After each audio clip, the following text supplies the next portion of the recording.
Good.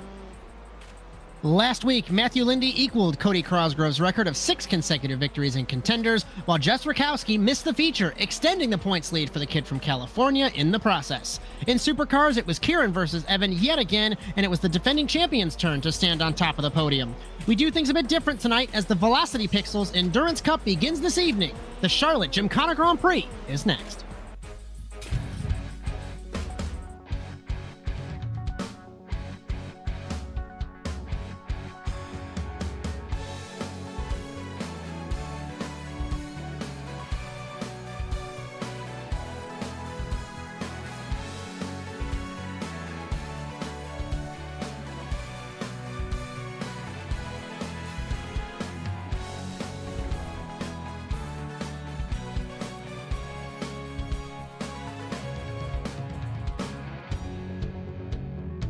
Our venue for this evening is the virtual Charlotte Motor Speedway. Opened in 1960, North American Simulated Auto Racing first started visiting America's Home for Racing in 2012A. However, this is the first visit to the infield road course when it isn't covered in dirt. At 1.5 miles in length with 15 turns, 8 to the right and 7 to the left, the track is obviously a bit different than what our Rallycross drivers are used to. Fully asphalt with no joker lap, the biggest piece of strategy tonight is, will our drivers be good on fuel, and especially, can they conserve their tires on an unforgiving track surface? In NASA Rallycross, our format is as follows. We are finishing up open practice now, which leads us into a 3-lap single-car qualifying that splits the field equally into 5-lap heat races. The top 2 transfer to the feature automatically, the winner gets 3 bonus points, and the runner-up gets 2. The rest of our drivers are sent to the semifinals, also 5 laps, top 2 transfer, and the winner receives a bonus point. This sets the grid for our 10-lap feature race where the points are awarded and trophies are handed out, and like I mentioned earlier, with the newly renamed Velocity Pixels Endurance Cup, no joker laps. The 30th season of the NASA Rallycross Challenge continues tonight live on the Automotive Sports Network. It's Bryan, Sawyer in the production truck, and next to me in the commentary box, my name is Josh Mertz as we welcome you to the first running of the Charlotte Gymkhana Grand Prix.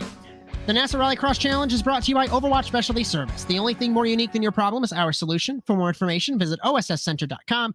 Thank you, Rob Hartland, for your continued support of NASA Sim Racing. NASA Rallycross Contenders is presented by the Virtual Gaming Alliance. Don't be a real dork, be a virtual one. Shop now at vtrl-alliance.square.site. Thank you, Dylan Thomas, for your support as presenting sponsor of NASA Rallycross Contenders. Cameras all season on ASN, brought to you by Whiplash SimCams. Be sure to check them out at facebook.com/whiplashmedia. Thank you, Andrew Cardinale IV, for your camera support. Our coverage on ASN tonight also brought to you by NordVPN. For up to 71% off a 2-year plan with 3 months free, visit nordvpn.com/ASNTVUSA. And finally, the intro music for the NASA World Feed produced by our very own Alex Abetti. The first Endurance Cup round of the season commences this evening. No dirt, all asphalt, no joker. And Bryan Sawyer, as a newer member of NASA compared to me, I want to know your thoughts on these races being intertwined with the pure rallycross action we are used to. Hi, Josh. Hi, Bryan. I like them. I personally like the truck tracks better, but these are a welcome change. I liked Lime Rock last season. This one's not my favorite, especially in the lights, but it's good to get a little variety out there. And people are wondering, why the hell is Bryan Sawyer talking? We've never heard him talk. I was going to wait for the supercar race. Justin Robichaud is kicked out of the commentary box tonight. He is preparing to race the supercar race in the 193 for OSS Racing. So I wish my booth mate some good luck this evening. And we're going to take a look at the Drivers' Championship entering round 7 here in NASA Rallycross Contenders. So, Matthew Lindy, 140, Jess Rakowski, 92. Remember, a full race distance in points is 28, so he's getting close to locking it up 2 weeks early. He might be able to do that next week in Crandon. Rakowski, Darnell, Morris, Grove, the top 5. Good battle between the teammates of Morris and Grove and Darnell. So, battle for third in this championship. Heating up, and if Rakowski makes another slip-up, second place might be up for grabs as well. Chris Wetz, Ed Boyles, Jake Robichaud, Dubois, and Paige Morton rounding out the top 10. The Teams Championship, I looked at this morning, preparing for this, and I could not believe that KES Industries with Matthew Lindy by himself is leading this championship, but Slapex Ford is close to taking the Teams Championship. Wild to see. JC Simsport Jr., Slapex Subaru, and TWR Fiesta Siesta in the top 5. In the Manufacturers Championship, Subaru 168, Ford with 124, and Volkswagen with 39. So we are finishing up practice now. And Matthew Lindy, 0.6 up according to the best times on Josh Darnell. 1 minute 12.2 to a 1 minute 12.8 over Josh Darnell, Bryan. So one point that I wanted to make in my script there, but obviously it's waiting until now. We had our race yesterday in the light, impossible to pass. I know we talked off air before we came on air here. What are we thinking? Is it going to be easier to pass with more power, or what do you think?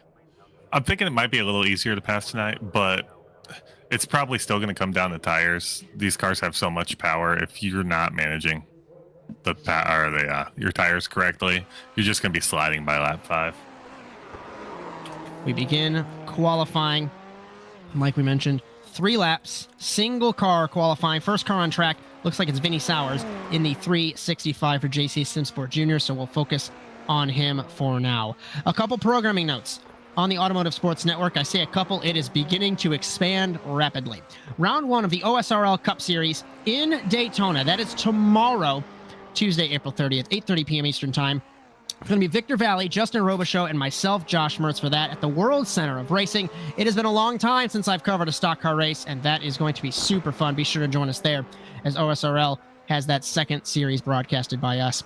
OSRL GT Series on Thursday at Circuit des Spa-Francorchamps in Belgium, Thursday, May 2nd, 8:30 p.m. Eastern Time.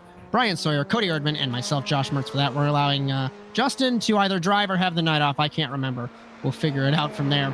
NASA Rallycross Lights, Round 8 in Crandon. That is Sunday, May 5th, 9 p.m. Eastern. Victor Valley, James Watson, Jared Lott. I'm going to say publicly, I DM'd you guys in the production truck. You guys slaughtered it last night. It was incredible. So thank you for your work there. And our next round for the Overwatch Specialty Service NASA Rallycross Challenge, also in Crandon, next Monday, May 6th, 8 p.m. Eastern Time, starting with contenders going up to supercars. Bryan Sawyer, Justin Robichaud, and myself, Josh Mertz, for that. I put Justin Robichaud in a question mark because perfect segue to the Endurance Cup, Bryan. He might be going for the Endurance Cup, the little mini championship within a championship here. Yeah, it's a little tournament within the season we got going this year. So if he wants to go for both, that's perfectly fine by me. I'm here. So, trying to figure out who's the first car on track on a lap. It looks like it's Matthew Lindy, excuse me there, in car number 3, our points leader for KES Industries. And the name of the game, like we mentioned already so far, is just conserving tires and being very cautious on the throttle with so much power in these cars. Final chicane, you can run it flat in the light. You can't run it flat in the supercar. I ran about 2 laps and quit. It's so hard to do. Crossing the line, our points leader in car number 3, 1 minute 12.6. That is the benchmark in qualifying. Vinny Sawers, 1 minute 15.671. Tom Grady, 1 minute 14.3. The lap times begin to roll in. I think our next car will be Jake Robichaud in car number 69. Crossing the line in the Ford Fiesta. It didn't count, so he was off track. Rakowski crosses the line. 1 minute 13.6. Olivier Rateau, as the times begin to flow in. Rateau across the line. That one didn't count either. So tricky to get an off track. And remember, Bryan, when you get an off track, the 1X, according to the sim, it invalidates the lap. Yeah, it's a little lenient. I was pushing the limits last night, trying to find where exactly they were. You could get 2 tires in the grass on most of the turns, and you're all right. It's pretty much Rallycross 1 and 2 where it likes to hammer you. I know Eric got a slowdown there last night, which I didn't think you could get a slowdown in there last night? I didn't think you could get a slowdown on this track, but he found a way. Want to update us on our battle. Jess Rakowski, 1 second off Lindy's pace. We still focus on her in the 999. Second place in points, 1 minute 13.606 compared to Lindy. Lindy's going to cross the line at the end of his second lap. Hopefully we can pick him up in car number 3. He doesn't improve, I think, because he ran it wide down the escape road past the first corner. He forfeited that lap. So Lindy on his final lap. Jake Robichaud, that lap didn't count either. Tom Grady's lap didn't count. Everyone beginning to roll in. And one car that has not set a lap time yet, Josh Darnell in the 029. He was the closest car to Lindy in practice. crossing through the chicane, across the line in the 0.29, and it doesn't count the lap. Yeah, nope. And he blows turn 1. So he's going to, this is going to be rough for him. He's going to really only have 1 lap to do it, Brian. Yeah, he's got plenty of time to get it, but it didn't look like he was, Yeah, we're running him. Is this his, this is the second lap, the one that doesn't count. This is his second lap. Okay. Yeah, but he ran it deep in turn 1. Yeah, he's going to have enough time to get the third one in. As we do have the 8-minute qualifying session. Lindy, try and pick him up. I don't know if he got a 1X through the chicane. He clipped the tire barrier.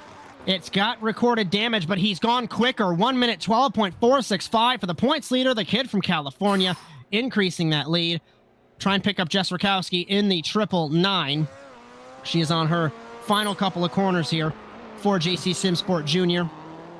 And I'm waiting, keeping an eye off monitor for Josh Darnell. He's going to have this one final lap. Rakowski through the chicane, out onto the oval, going in the opposite direction, obviously. Crosses the line, 1 minute 13.7, nowhere close. Whereas Darnell crossing the line to end his second lap. That one didn't count because he went off track in turn 1. So he's got this 1 lap left in the 0.29. And Lindy, Rakowski, Wetz, that running order has not changed. Morris, Grady, the top 5. Let's take us on board here, Brian, on Josh Darnell, and enjoy the ride.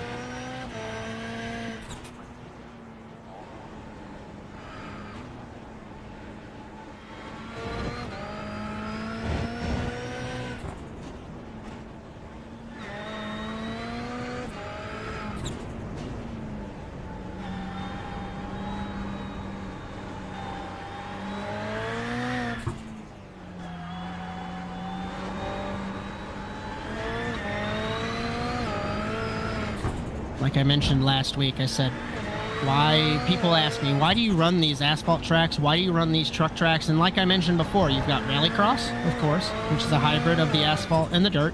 And then you've got the stage rally heritage of the NASA Rallycross Challenge, where you have all the dirt tracks, asphalt tarmac stages, and Josh Darnell rounding the chicane. Will he pressure Matthew Lindy across the line on his final lap? 1 minute 13.2. It is 0.8 slower than the points leader. You know, so Wes is done with his run. I think everyone is done with their runs. He's slower, but watching his onboard, it didn't look like he was damaging his tires at all. He might, in the future, come through a lot better in the later stages of the race. I can tell you that I cooked, incinerated, whatever term you want to use, the tires on the Beetle Light for me last night just to keep up. So you can save the tires, but if you push hard, you're going to burn through them within, like you mentioned earlier, about 5 laps, because that's when I noticed a difference in the grip. So that gives Matthew Lindy pole position for heat number 1. Here in Charlotte, Jess Rakowski, Maddie Morris, Maddie Grove, Olivia Rateau, and Jake Robichaud. It's our 6-car heat number 1. Jake Robichaud, the first car on track in the 69. Standing start here in Charlotte. Not a big run to the first corner at all, but I managed to get a pass done on Kaplinger last night somehow in the feature. So it's possible as we get ready for heat 1.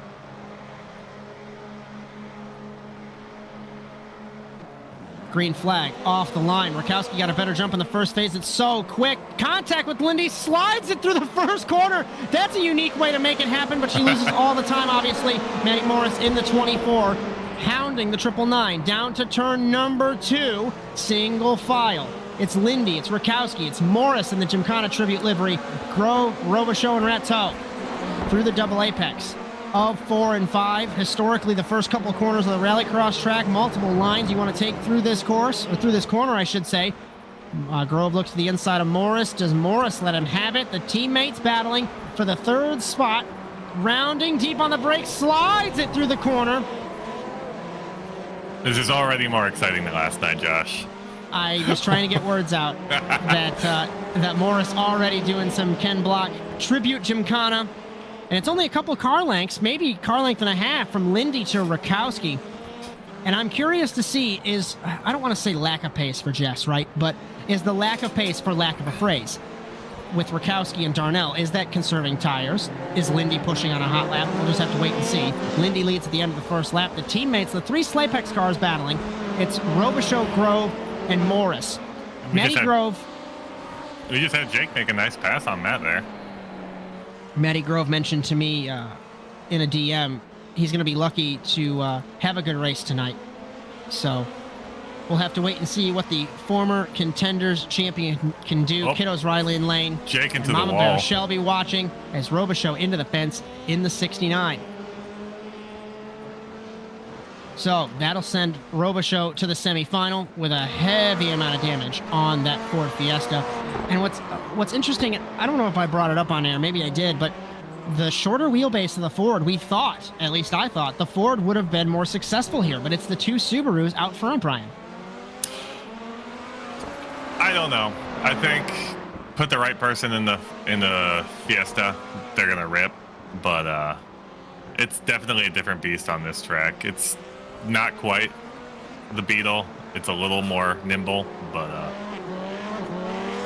do we need to get Victor in the production truck so you can run the Fiesta and tell me and report back next week? No.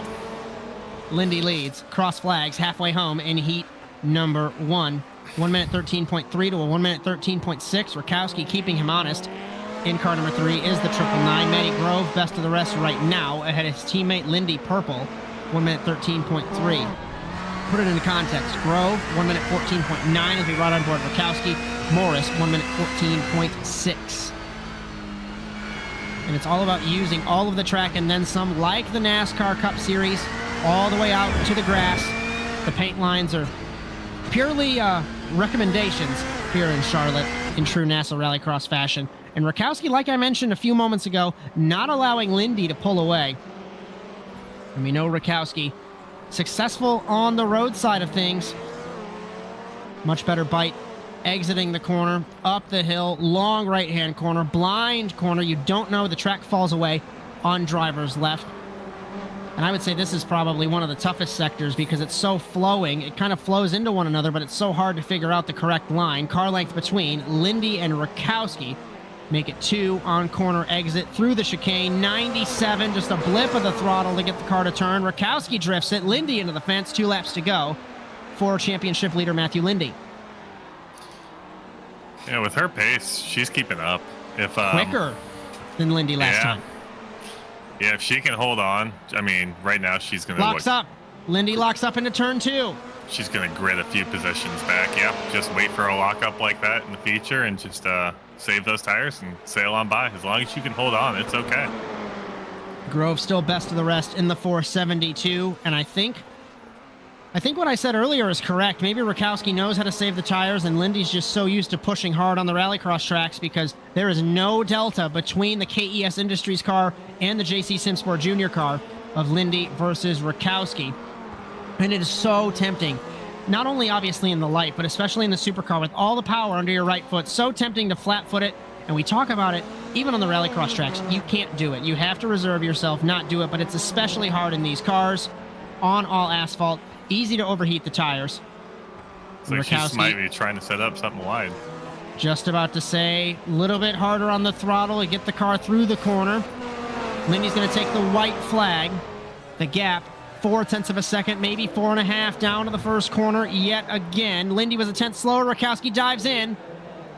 Can't make anything happen. We talked about in the opener. You and I had that interesting battle in the heat race where you were sandbagging. I couldn't find my way around unless I sent you. So This is going to be our first test this evening here in Supercars. Yeah, the only place to really do it is, I think, Rallycross 4. I think that's what it's called. I don't know the actual turn number. There's too many turns on this layout. The turn where I hit you is the turn right we'll here call is it. where I would do it. If you're going to make a pass, it's right in that turn they just went through. You can get a better run off of where the Rallycross jump is and just push past and get on the inside. 0.4 of a second. Let's call it maybe a car length between Lindy and Rakowski. No running order changes in the back of the field, so he's still focused. on the battle for the lead and the win of heat number 1. Lindy goes a little bit wide, but that should help him off the corner. Rakowski's got one shot left, deep on the brakes, but you have to blip the throttle through the chicane. We've seen crazier things happen. Final chicane for the final time. Rakowski clips the tires to try and make it happen. Oh. Lindy will win heat number 1. Rakowski crosses the line, all torn up in the 999. She will transfer. We got the whole backfield doing Gymkhana.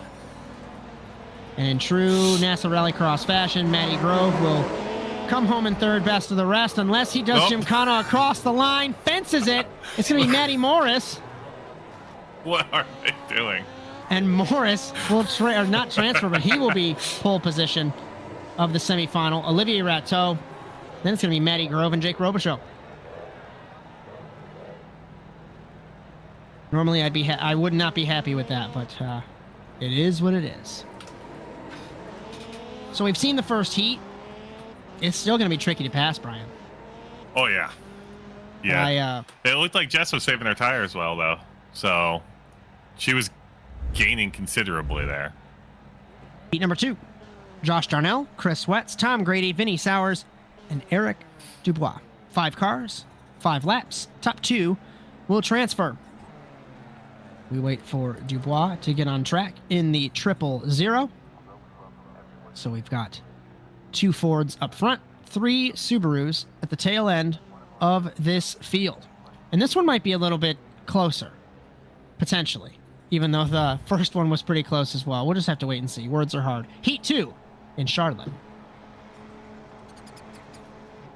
Green flag off the line. Start from Wetz was good in the first phase. Wheel spin down to the first corner.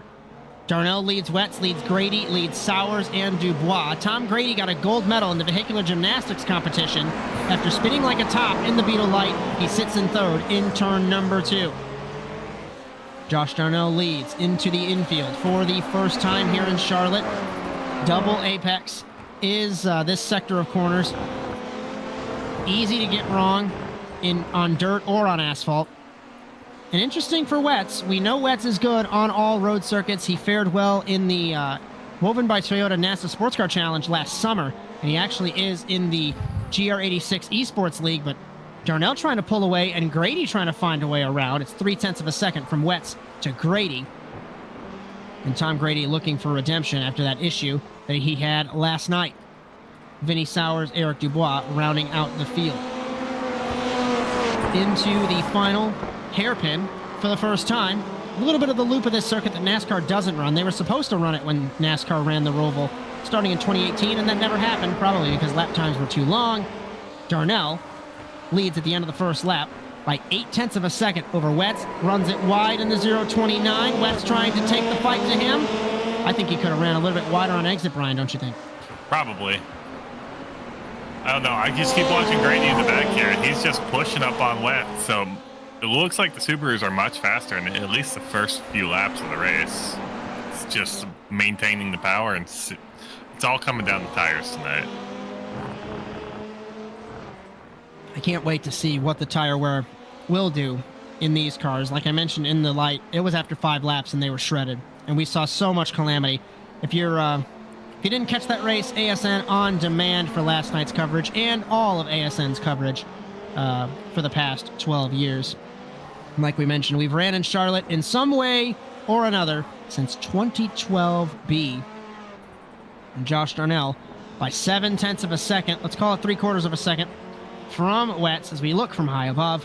The 2 Ford Fiestas begin to pull away. Josh Darnell being trailed, like I mentioned every week, 3rd all-time on the Supercar wins list, Chris Wetz, but it has been a long time since Wetz has won in Supercars. He won what was then a privateer race in Sonoma. They both run it wide in turn 1. Commentators curse, but dare I say it, is the grass going to be like the sand at Brands Hatch? Because it looks like they both benefited from that. Yeah, grabbing the inside of that turn 1 was a nice speed boost last night. No 1X, and it just took the car for the ride that you needed it to do. Grady hit the tire barrier on entry to turn 2, so not sure if the steering is going to be bent on the left front of that 535. My Gap is still 3/4 of a second. I always joke in another series that Tom runs that he's my fantasy driver. And anytime he places, I get fantasy points for it. The The NASA fantasy is not going well for you, Bryan Sawyer. Darnell, Wetz, Grady, Sowers, Dubois. That running order has not changed. Lap times last time around. Darnell ran a 1 minute 13.3. 3:44, I should elaborate. 1 minute 13.272. So it was marginal for Wetz, from Wetz to Darnell. And through the chicane yet again to end the third lap and begin 2 laps to go. We'll take a look at lap times as they cross the line. 1 minute 13.4, 1 minute 13.7. I take back what I said about Wetz benefiting from diving deep into turn 1. That killed his lap time. Grady ran a 16.9, so he's beginning to struggle, falling into the clutches of Vinny Sowers in the 365. Oh. And Sowers Look into the what fence did. in the Subaru. Commentator's curse. And especially bad because it's my car. So I'm sorry, my friend. You'll have to go to the semifinal. Gap still hovers. Let's call it 0.8 of a second. It's been hovering from 7.5 to 0.8. It's now up to 0.9, almost a second. And I think Darnell will have this in hand. Of course, we still have a lap and a half left to go. Anything can happen, and it usually does in NASA Rallycross. And thanks for joining us early on the Automotive Sports Network for NASA Rallycross Contenders. We will have NASA Rallycross Supercars in, I'd say, about half an hour per our normal time. We will see the best of Rallycross in iRacing on track. Coming to the white flag in heat number 2. It's going to be Josh Darnell still leading ahead of Chris Wetz. 1 minute 13.9 to a 13.6. Wetz deep on the brakes again in the 71, Bryan. Yeah, that strategy's not working out for him. I don't know if he's just cooked it or if he's actually just trying to see what he can do there. He's got such a big gap to Tom in the back. Might as well just try things. 8.4. It started to become that way with me against you last night because I knew that we had the gap. I think it was over Dubois or Kaplinger or whoever. I digress there, but we got to the point where I knew I had the gap and I just had to figure it out. And I attempted to figure it out, and yeah. I doored you trying to do so. So last night was a slow burn in the heat races. The semifinal started to kick it up, and then the feature was super crazy. So we might have some of the same here tonight in supercars and in contenders. Yeah, semifinals last night were a mad dash for those 2 spots. As we will have the top 2 in that semifinal transfer through to the feature. And a reminder, if you're new, the top 5 from this contenders feature race that's later on will transfer to the supercar race. Final chicane, final time. Josh Darnell will win heat number 2. Chris Wetz will come home in second and transfer. And it's going to be best of the rest to the Gymkhana-ing, if that's a verb. We're creating it now. Tom Grady, followed by Vinny Sowers and Eric Dubois.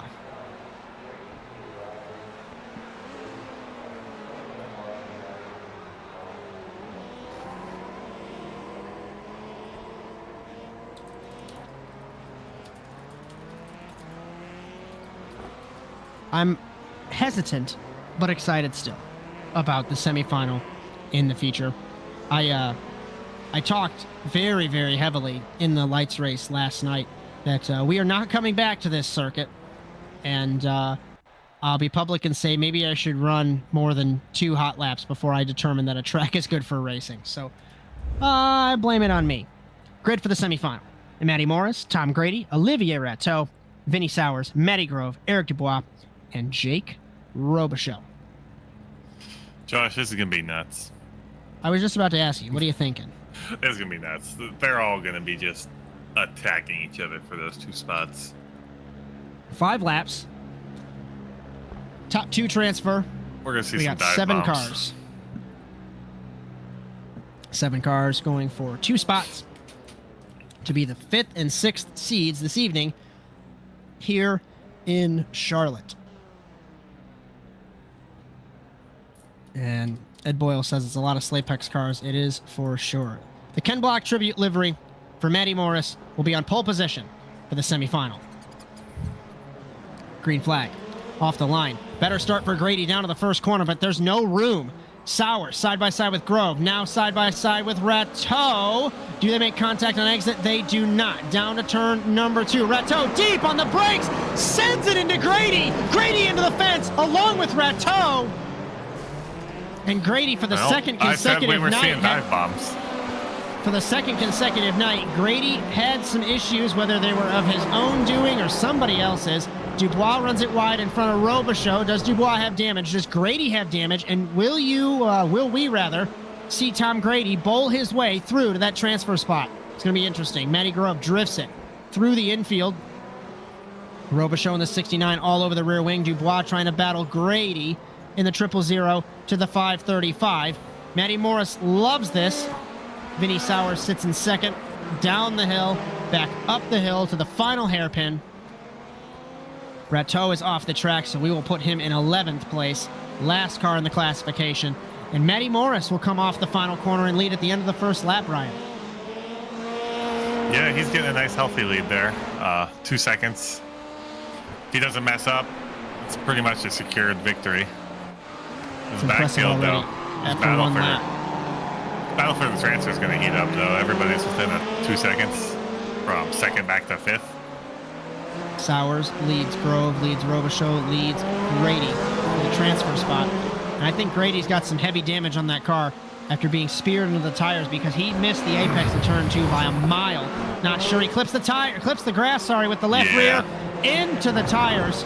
Goes the 535, and it goes from bad to worse for Grady. Yeah, we just caught the back end of that in the top of the camera. But yeah, I clipped it on lap 9 last night, and I was so thankful there was only 2 laps left when I touched it. It destroyed my front right.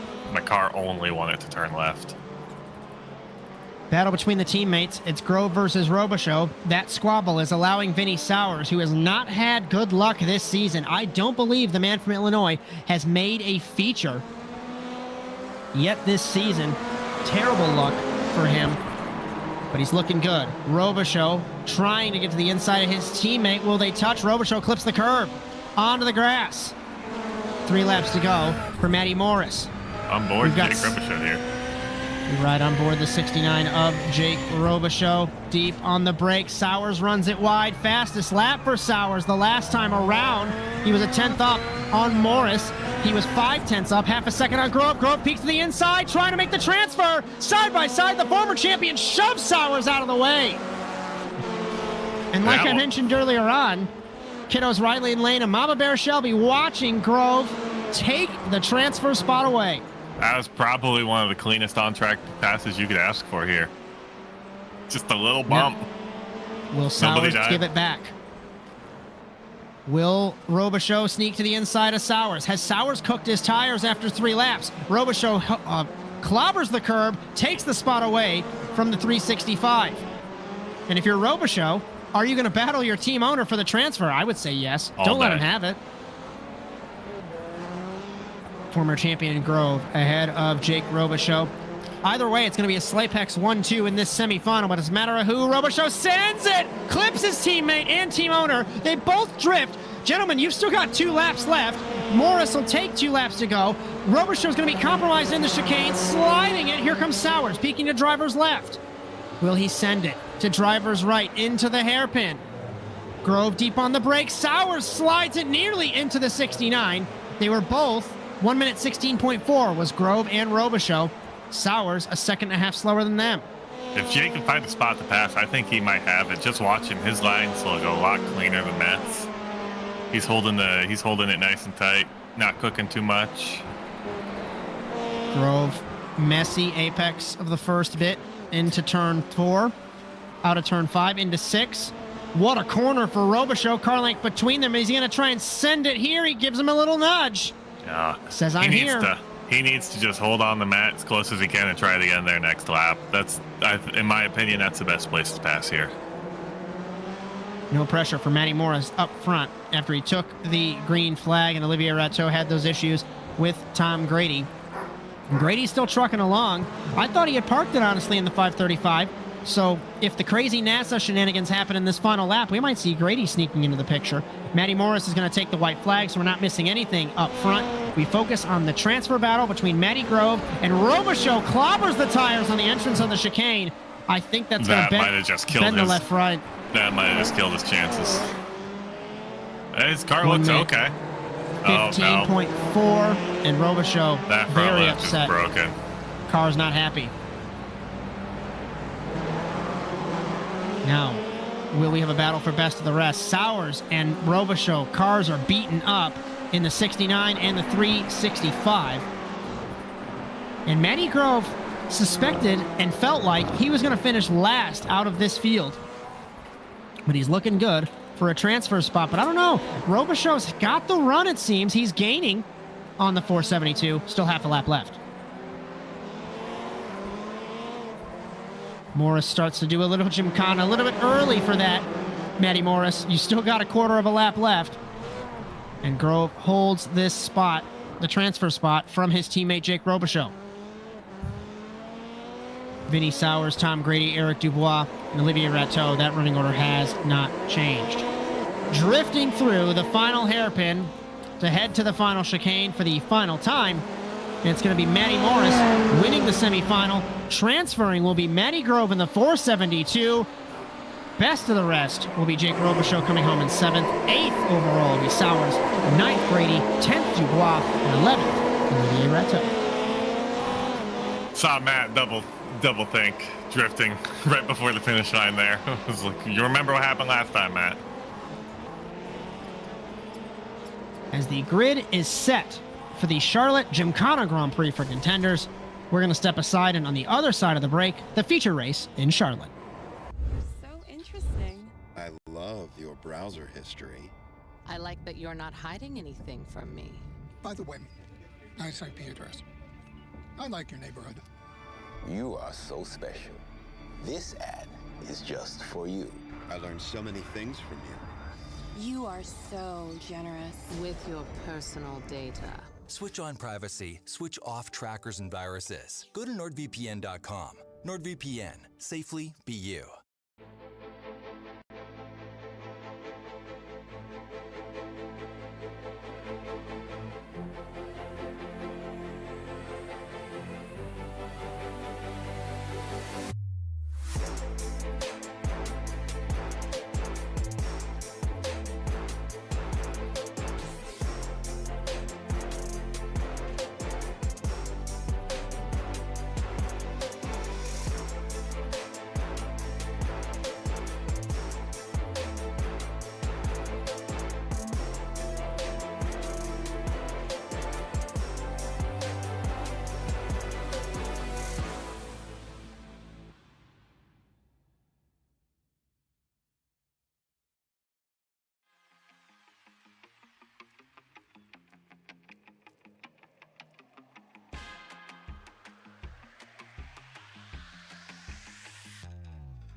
Racing isn't easy, but experiencing it is. iRacing puts you in the driver's seat with the industry's leading sim racing game. Drive on laser scan replicas of the greatest racing circuits from around the world. Go head-to-head against other drivers chosen by skill-based matchmaking to ensure competitive racing at every level. Compete across all your favorite series. In officially licensed cars, engineered to deliver the most accurate driving experience possible.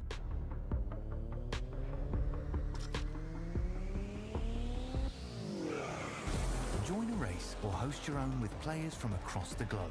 Race against the computer or in a league with friends. Feel the thrill behind the wheel. Visit iRacing.com.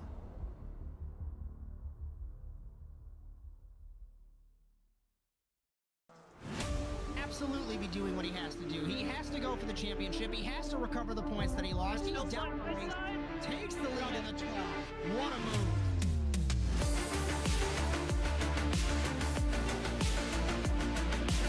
And he takes the lead and holds it. Side between these two in a turmoil. This is going to get spicy.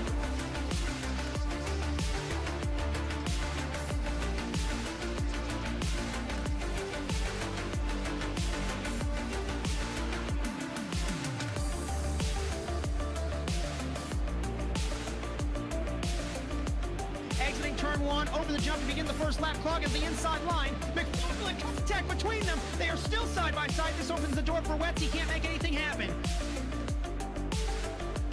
From the 26, he has not won in quite some time. Dragster acing the entry to turn one, up to the inside of Magnus, gives him a nudge.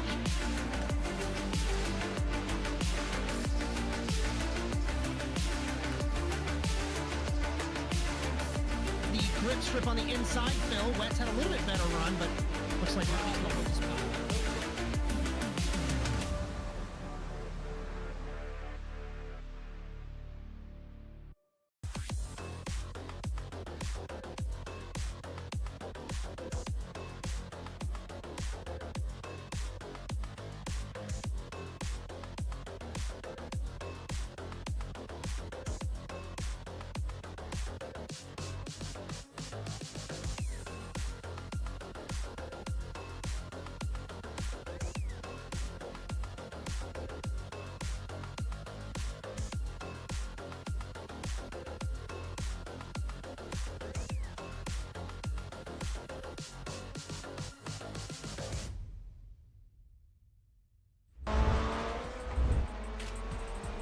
You're back.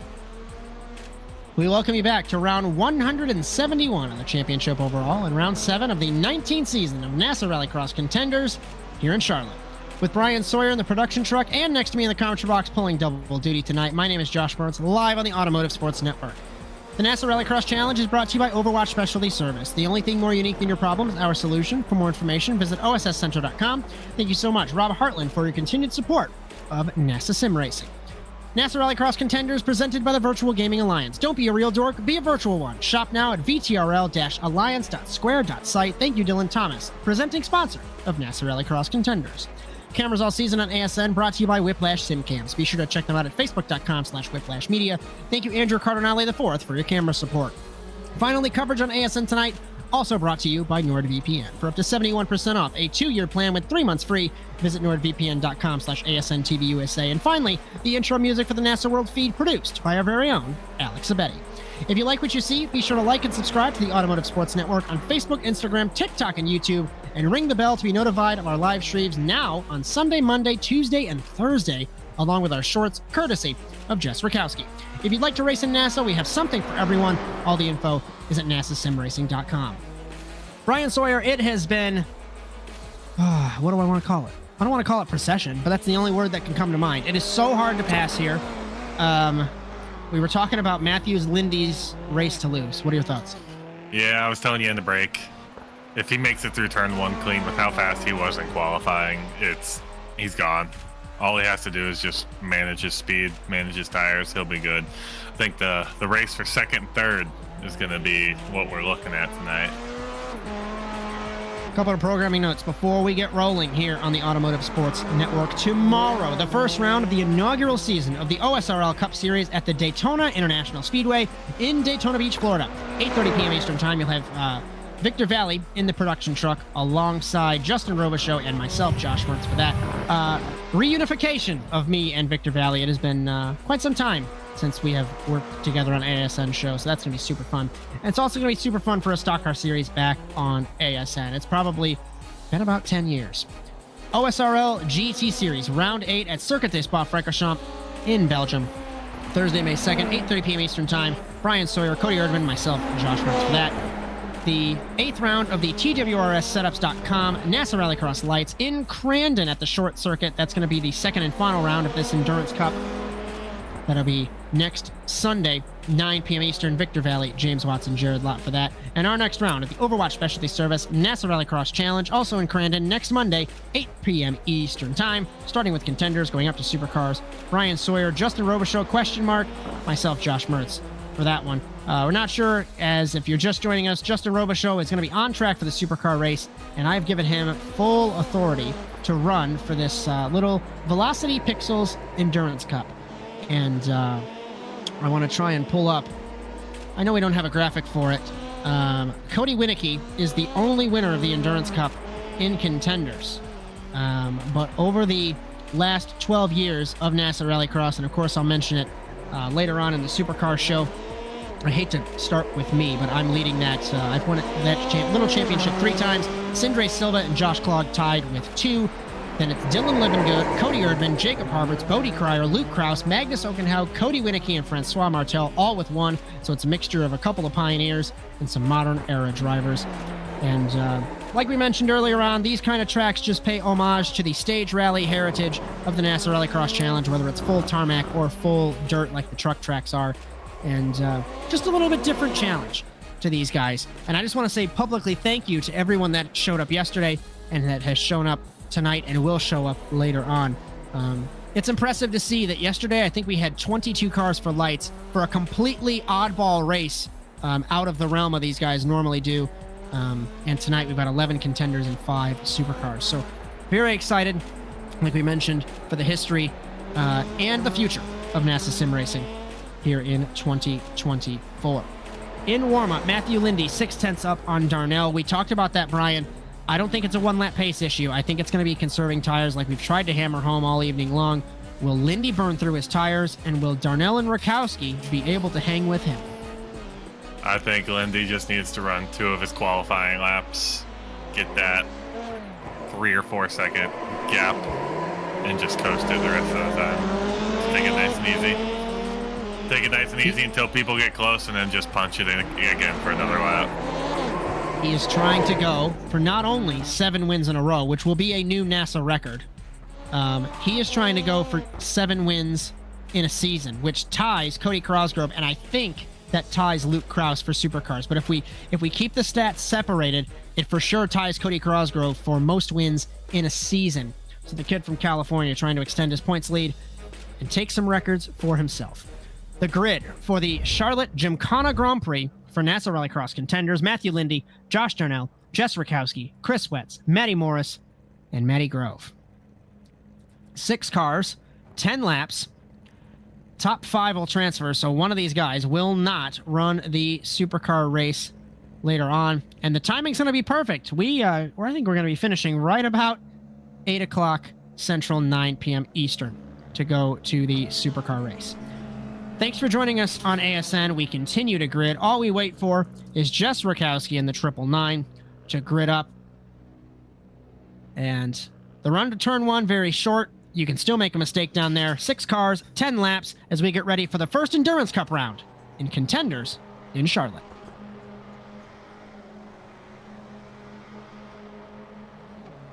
Green flag off the line. Equal start from Lindy to Darnell. On the outside of Darnell is Rakowski sliding through turn 1. Wetz, Morris, Grove.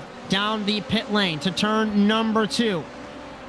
Lindy, Darnell, Rakowski. It accordioned up. Rakowski about a car length and a half from Darnell into the infield for the first time. The gap is already 4/10. Make it maybe 5 from Lindy to Darnell. If you're Darnell and Rakowski, you have to push hard to stay with Lindy and not burn through your stuff. Gap is 3/10. Up the hill, round the double apex. Such a tricky corner to get right. There's multiple lines. Darnell trying to find a way around already, because if you can get around, like we talked about, we've alluded numerous times from Bryan and I's incident in lights, it's so hard to pass if you're just joining us, that if you get by, it's pretty impossible to make something stick. Exactly. If you're in front, just hold it tight. They just gotta wait for your mistake.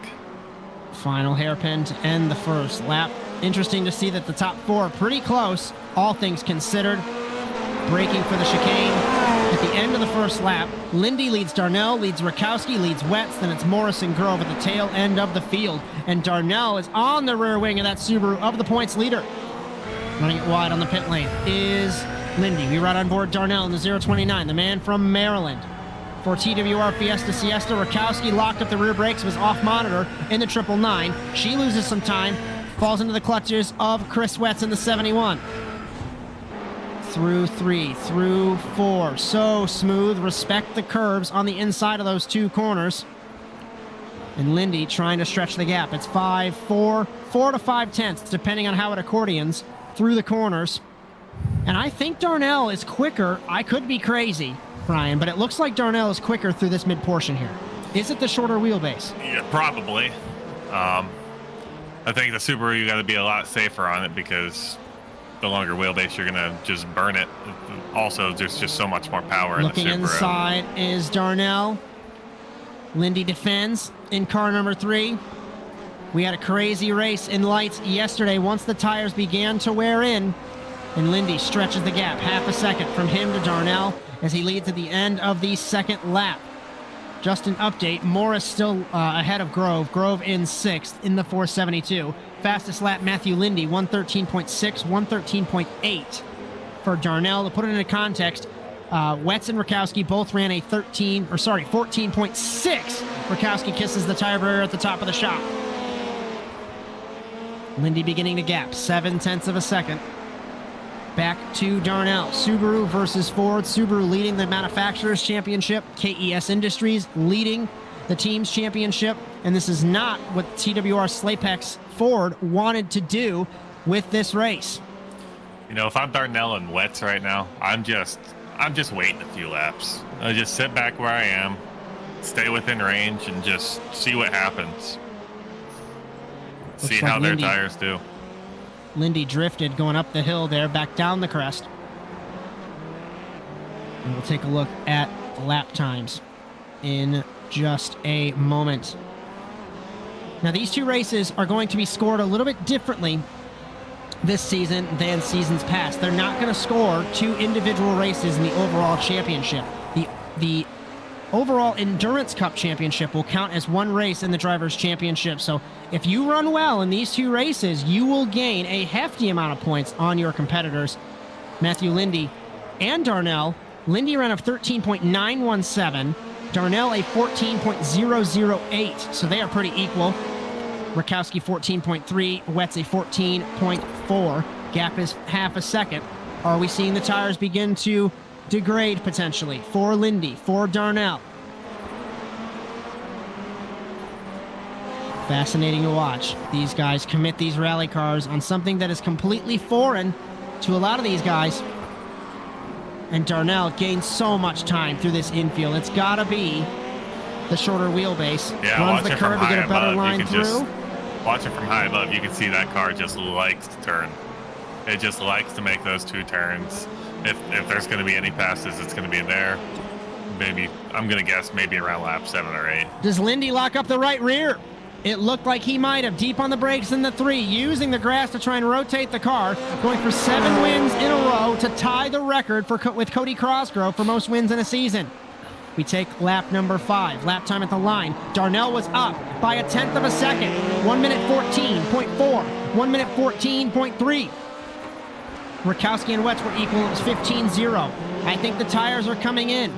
And while it looks boring on track, I can tell you that sometimes the racing like this, incredible to watch the battles unfold, watch the lap times unfold. It's 0.3 of a second from Lindy to Darnell. It was this battle last week in Daytona Beach that Lindy got that 6th win in a row. But Darnell was so close, Bryan, to that first career win. Looks to the inside on Lindy. Lindy closes the door. Yeah, like I said, I think that's where you're going to have to do it if you're doing it. And it looks like if Matt can just, if Josh can just hold on to the back of Matthew there, he can do it. As long as you get your nose in there, Lindy's going to know he has to, leave the space. All the time you have to leave the space, that Fernando Alonso said. In 2012, Lindy still leads 0.4.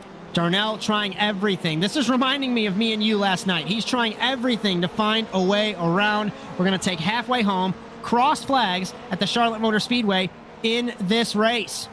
Last time around, Darnell up by 0.2, locks up the left front. I think Lindy cooked through his tires like I thought he would, but Darnell in the Ford benefiting. Lindy was right side on the dirt. He's into the fence. Here comes Darnell to the inside.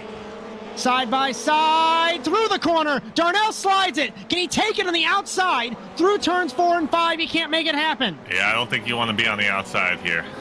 Absolutely not. You want to be right where he is right now. Look to the inside. Does he give him a little nudge? This is Darnell's best chance. Look to the inside. Trying again, side by side. Much better run to the first second. He sends it! Over goes the championship leader! Wow!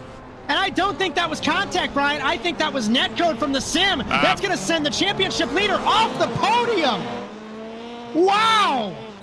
I think it might have been a little contact, but I think it's just the way Lindy's car was sitting on the tires, just off balance a little bit. They touch, and it just says, I'm going over. It was, with the tires off balance, that sends the championship leader not only out of the race lead, but out of the podium place. And we talked about the record being broken. The record might not be broken tonight. There's still 4 laps left. I was about to say, you know who's the happiest about this? Cody Crossgrove. Cody Crossgrove wants to make sure his record stands. Remember, he won the championship in contenders and got sent to Supercars. Darnell ran it wide in turn 2, Bryan. 1 minute 15.6, 1 minute 15.9. I can tell you exactly what's happening inside the 029. Freaking out about the contact that happened with Lindy. Now you're going to overdrive. You're getting so close to your first win. You've had things happen before, and now it's all potentially coming unglued. He just needs to look at his delta, see it's 3.5 seconds, and calm down. He's got 3 laps. Remember to breathe. Key words. I was talking to Kieran. For Josh Darnell. I was talking to Kieran at the end of the race last night. He said if anybody's doing it to Lindy tonight, it's going to be Darnell. So, seems he called it right so far. Darnell got close in Iowa last season against Cody Crossgrove. He got close in Daytona Beach last week against Matthew Lindy. Still 3 laps to go. Long way to go for Josh Darnell in the 029. So we won't talk too much more about it. Jess Rakowski sits in second. Wetz in third. Lindy off the podium. And that is a huge point swing. It's not going to be 40 points worth. But if Rakowski holds this second spot and Lindy can't get back up to the podium, Bryan, it's going to be a nice swing for Rakowski here. Yeah, get some of the points back that she's down. Wetz into the wall! Bye, Wetz. And that puts Lindy back to the podium, and Wetz in the 71. Can he get the car refired? He's got huge damage on the right rear, Bryan. I don't know if he's going to be... Oh, he's got the lead over Maddie, but that car is going to be not behaving well, I can tell you that. Yeah, looking at it is mad. Very angry car. Yeah, that whole right side is just crumpled up all the way down the whole side of the car. So, Darnell last time around, 1 minute 16.4. Put it to you this way. It also happens when you're behind a guy and you're chasing them. You're able to match their lap times. When you're out front, plus the heart beating so much of, am I about to win my first race? What could possibly go wrong? 1 minute 16.4. Rakowski, 1 minute 15.7. Lindy, 15.1 for the championship leader. The gap is 3.5 seconds. Down to first one. Rakowski sits in second. She holds that spot over Lindy. And we have 2 laps to go. Darnell, 1 minute 15.3. Lindy to the inside, takes the spot on Rakowski and put the championship leader back to second. Rakowski doesn't want to let him go, but Lindy was half a second faster. Are we going to see a Herculean effort in the last lap and a half from Matthew Lindy? It's 4.5 seconds. He's going to try. Teammates with Evan McFarland. We've seen crazy things from the kids from California before, but I don't think Rakowski's done with car number 3.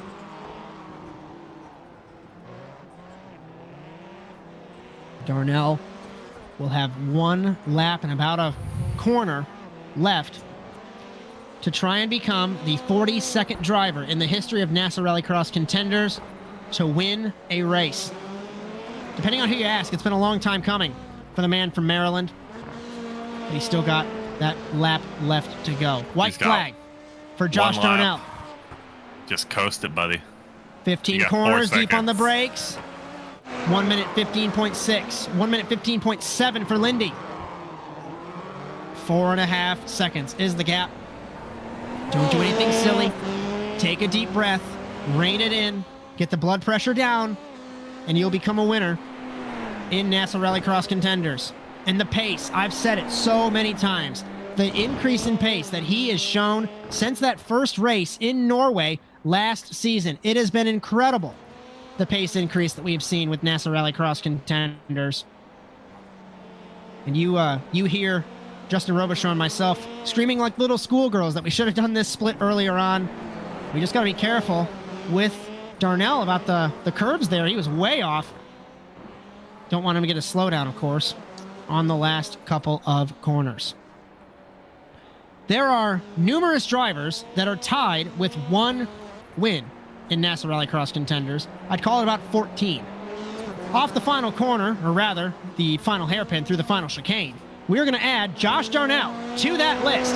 Finally, the man from Maryland gets it done, breaks the streak from Lindy. He wins in Charlotte in the Endurance Cup. Lindy will come home in second. Still a decent day for the championship leader. Rakowski, last spot on the podium, in third. Matty Morris will come home in fourth. Unbelievably, Chris Wetz, his car is pointed 45 degrees. He's going to come home fifth and transfer to the supercar race. And Matty Grove knew he was going to struggle tonight, but the former series champion comes home in sixth. And Josh Darnell began to burn it down in the 029. He takes the victory today. We're going to begin quickly with interviews as I'm going to have a chat with Jess Rakowski. It's a bit of conflict of interest that she's my driver, but full disclosure, without Justin here tonight, we're doing double duty. So Brian's got to update some points here, and we're going to wait for Josh Darnell to connect. Hi, Jess. You got me? Hi, yeah. I'm not muted this time. My number one question is I don't think you raced last night, so I want to hear your opinion of these cars and this track. What do you think? Track is impossible to pass on. I agree. Mostly hot laps then. Yeah. Regarding the fact that it's hard to be passed, really wish I hadn't let Matt get by so easily, but I was trying to take a defensive line and it was a really tight corner, and well, he saw the opportunity to switch back, so it is all okay. You don't have to thank me because it's a conflict of interest, but I want to know, is there anyone you'd like to thank for your third place tonight? I want to thank my friends and my family and and JC Simsport, because, well, that's the team. I'm not very good at this part of the interview. That is okay. Good run tonight, and good luck in the Supers race. All right, thanks. We're going to bring in second place man for the first time this season, Matthew Lindy. The record stands with Cody Crosgrove and yourself. 6 wins in a row. Bryan Sawyer, all yours. Hey, Matt, how you doing? I'm doing good, you know. So you were in first most of the race. Can you walk me through what happened there with you and Darnell? It looked like you were just a little off balance when you guys touched going side to side there. Is that kind of what happened? Yeah, so I feel like I was watching tape. I mean, there was not much tape to watch besides the lights race earlier last night. And I knew tire saving was a big thing, and I felt like I oversaved a little bit, causing Darnell to catch up, and then I just made a mistake, and Darnell caught up even more, gave him a lane, and then I should have given him a little bit more room, and then we just had the weird wheel-to-wheel contact in these things where it'll just flip you, it's just unfortunate. Yeah, those rubbers hit each other, and it's not good. Yeah, we were wondering most of the race how your tires were going to fare compared to his, because it was on and off. He was catching up, he would fall back, he'd catch up. We were wondering how that was going. Looks like it wasn't too big of a difference. Yeah, no, I still had some pretty good tires. I still had 95s all around, basically, just saving most of the time, making sure I had enough towards the end. You know, I got to give credit for that to my dad. My dad has taught me a lot with being smooth, tire saving, and all that with real life, and it's definitely contributed to here. Yep. All right. Anybody you want to thank tonight? Yeah, I'd like to thank the Lord and Savior Jesus Christ, my family, my mom, my dad, my sister. I'd like to thank the whole KES team, you know, our sponsors, Milan, Fluid Logic, Pit Viper, Marwin Sports, all those guys there, and you guys for putting this on. All right. Well, you have a good night. We'll see you in the Supers race. Yep, see you guys. We bring in the man of the hour, the man to break the stranglehold of NASA Rallycross contenders that Matthew Lindy had, the 42nd driver to win in the history of the championship, Josh Darnell. Bryan, all yours. Josh, how's it feel? I'm ecstatic, man. Like, when Lindy and I made contact, I was super worried. Lindy and I were just talking about it in the driver's box. And it complete respect between both of us. We kind of apologized. I went back and looked at it, and it's one of those unfortunate iRacing moments where the car just took a weird bump. But I mean, it's so exciting to win my first NASA Rallycross race. This is so much fun, and the battle with Lindy was intense throughout.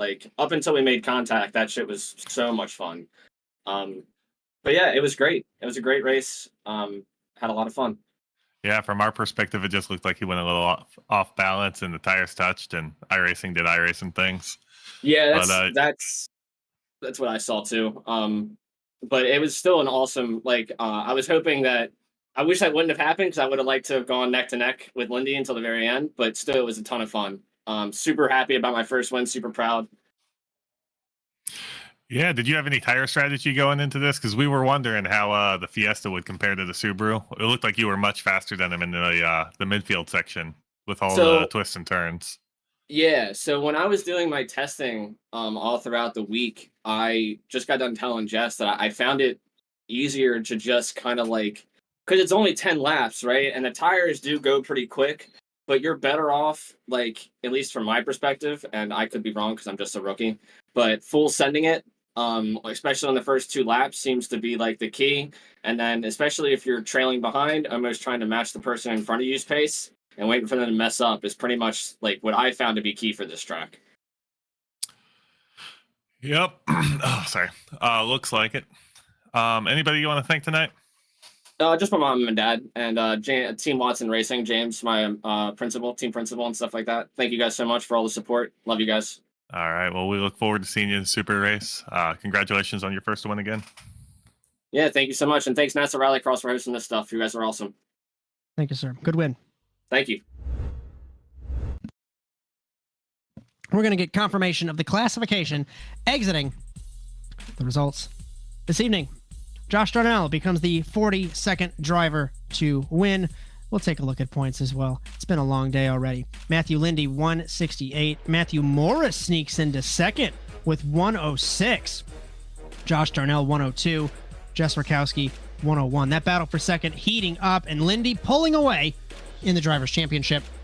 Teams Championship, I'm going to assume, is still KES Industries, but I don't even know. No, we had a swap Slapex Ford has snuck. Is that 1 point? My internal feed's a little blurry. That's 1 point for Slapex Ford, powered by TWRS, ahead of KES Industries. That championship getting spicy. I think it's going to be Subaru, Ford, and Volkswagen in the Manufacturers' Championship. We'll just get confirmation on that one. And it is still the Japanese manufacturer up front. That concludes the contenders portion of our broadcast this evening. On the other side of the break, the Overwatch specialty service, NASA Rallycross Supercars in Charlotte. Stick around. Interesting. I love your browser history. I like that you're not hiding anything from me. By the way, nice IP address. I like your neighborhood. You are so special. This ad is just for you. I learned so many things from you. You are so generous. With your personal data. Switch on privacy, switch off trackers and viruses. Go to NordVPN.com. NordVPN. Safely be you.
Racing isn't easy, but experiencing it is.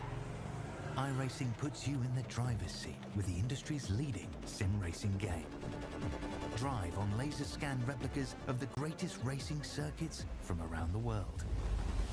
Go head-to-head against other drivers chosen by skill-based matchmaking to ensure competitive racing at every level.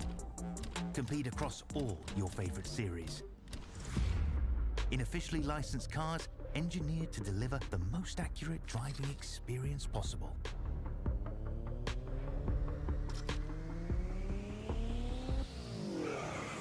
Join a race or host your own with players from across the globe. Race against the computer or in a league with friends. Feel the thrill behind the wheel. Visit iRacing.com.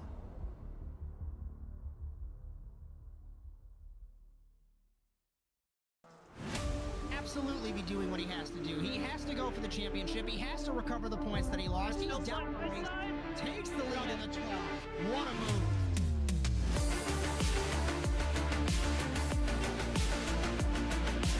And he takes the lead and holds it. Side between these two and Terminal. This is going to get spicy.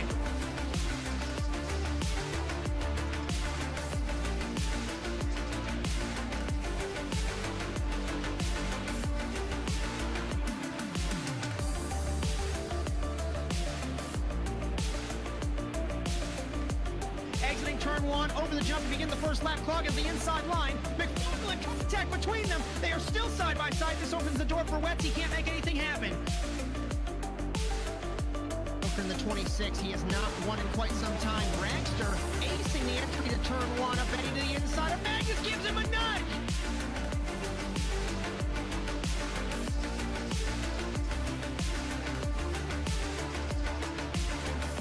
The grip strip on the inside, Phil. Wetz had a little bit better run, but looks like Rally's going for the spot.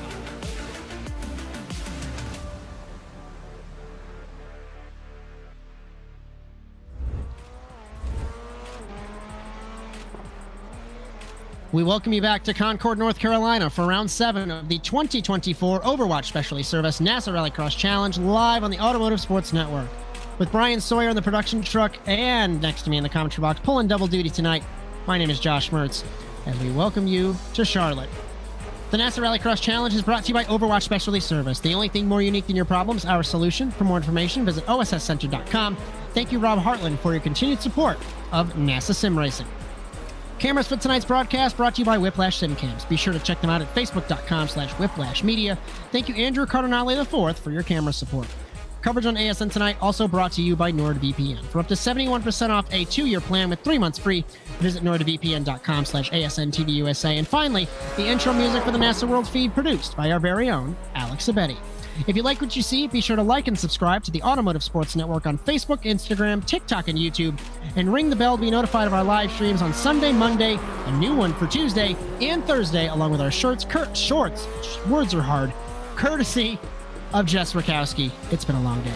If you'd like to race in NASA, we have something for everyone. All the information at nasasimracing.com. Just a reminder, in NASA Rallycross, our format is as follows. We are finishing up practice now, which will lead us into a 3-lap single-car qualifying that splits the field equally into 5-lap heat races. The top 2 will transfer to the feature automatically. The runner gets 3 bonus points and the runner-up gets 2. Rest of our drivers sent to the semifinals, also 5 laps. Top 2 will transfer and the winner receives a bonus point. It'll set the grid for our 10-lap feature race where the points are awarded and trophies are handed out. And remember, the Velocity Pixels Endurance Cup, no jokers tonight. Coming into round 7 here in Charlotte, and the Drivers' Championship, super close. Evan McFarland, 125, defending champion in Car number 1. Kieran Lifflander, 119. Then Matthew Lindy, 94. Robbie Kirtley, Francois Martel, Josh Darnell, Matty Grove, Morris Rakowski, and Jacob Rafos. Constructors Championship, foregone conclusion. KES Industry is out and away with that championship with the only 2-car team. So I think we're going to focus on second. Zeem Setup Shop and Slapex Ford, powered by TWRS. And it's the same with the Manufacturers Championship. Subaru, Ford, Volkswagen, same as earlier in contenders. Subaru uncontested so far this season. As practice ends and qualifying begins, practice times 1 minute 11.788 for Lifflander, 1 minute 11.828 for Martel. 1 minute 11.885 for Evan McFarlane. This is going to be wild, Bryan. Yeah, it's going to be a whole different animal. As we begin qualifying. Sorry, my dog's going bonkers. Nobody's on track yet here in Charlotte as we await for one of our drivers to jump on track. Matthew Lindy, the first car to take the opportunity in car number 3. And Bryan, take us on board, and he's going to do the strata warming up the tires, isn't he? We talked about it in the break, and he's not. He's resetting to pit in the 3. McFarlane on track as well. I'll tell you what, take us on board, our defending champion, and let's enjoy a few laps here in Charlotte.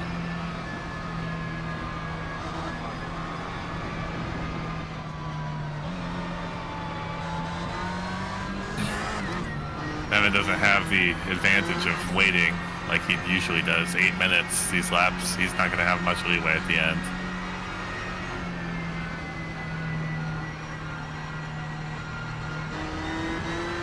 He normally likes to grid or get on track very late. We talked about Kieran Lifflander doing some strategy to warm up the tires. Yeah, it looks like Evan's doing the same thing here. Just kind of slowing down, taking bigger turns, trying to get some heat up in those things. And give a call to our boy, Justin Robichaud, in car number 193. The champion of NASA Rallycross contenders in 2022A. He is on track.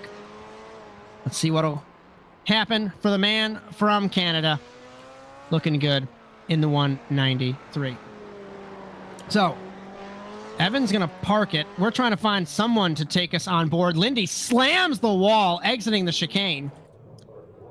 So, Bryan, take us on board. Evan McFarlane, full fourth wall break. I have to eat some form of food, so I'm going to be silent for about a minute and a half. I'll be back shortly.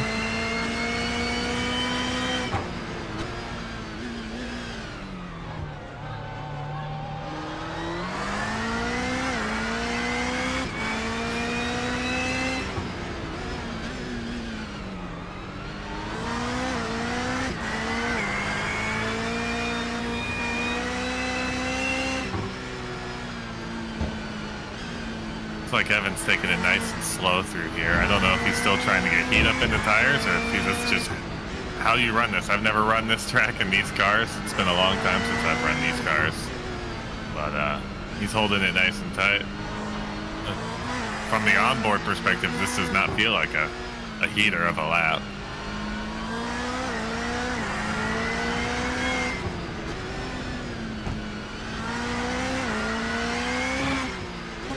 This seems more like heavy braking and just still trying to generate heat.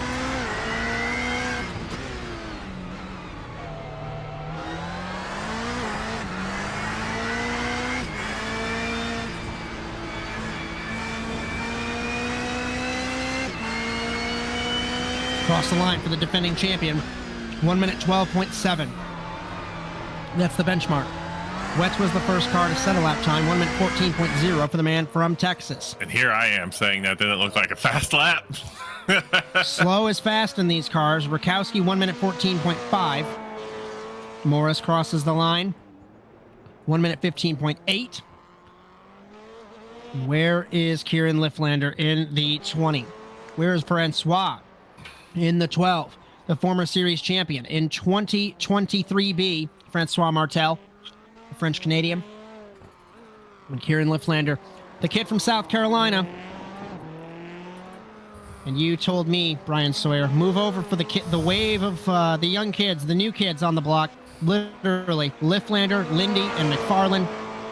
Just means I have to go back to the retirement home. Lifflander crosses the line, ending his first lap in qualifying. He 1 minute 17. I still think he's burning. Yeah, he's burning in it. Looked like Francois was purposely locking the tires too on this lap. And smacking the wall. 1 minute 12.6. Provisional pole for the former champion. Where's McFarlane? McFarlane begins his second lap now. I think this is going to be a duel. In the feature, this is going to be awesome. between these three. So, top 5 have set laps. Martell, McFarland, Wetz, Rakowski, Morris. Morris 1:15.0. Rakowski beginning her 3rd lap. Robichaud beginning his 2nd lap. Lifflander in the 20. He's going to come to end his 2nd lap. I'm also trying to find McFarland, so we'll pick up Wetz and then McFarland and Martell. They're all in a line here. Final hairpin for Kieran Lifflander on his 2nd lap in car number 20. Will he dethrone the top 2 in qualifying, crossing the line? 1 minute 13.1. No. He is half a second down. Wetz into the wall in the 71. I don't think that lap's going to count. It has been the story of Lifflander versus McFarland all season long, and Kieran off pace. Surprising to see. Defending champion McFarland in car number 1. Down the front straightaway, crossing the line. Will he pip Martell at the line? It doesn't count. I think he forfeited it. Martell down the front straightaway to cross the line. 1 minute. It didn't count. And is that gonna forfeit his 3rd lap? This is big deal. This is a big deal because if Lifflander gets this right and McFarland gets this right, I don't know if Martell's going to have that 3rd lap. I don't know if the sim's going to count that, Bryan. Doesn't get it. No, he went a little off. Did he run off the end? He ran off the end in turn 1. He thought he was running a heater. Must have missed up somewhere. Final hairpin for Lifflander in the 20. We take a look from high above. The kid from South Carolina. He does! That's over for qualifying for the 2nd place man in points. The pressure. I talk every week about the pressure to be successful, the pressure to be perfect.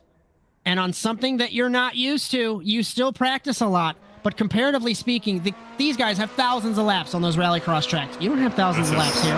I can guarantee it. Evan's still finishing here. He actually had his 3rd lap. Crossing the line. 1 minute 13.0. It's nowhere close for the defending champion. Is this going to be a 3rd lap for Martell? Let's see what it... No, he's going to forfeit his run. Why would he make a run? He's going to test starts. Let's take a look. Darnell's 3rd lap didn't count. Where is Justin Robichaud?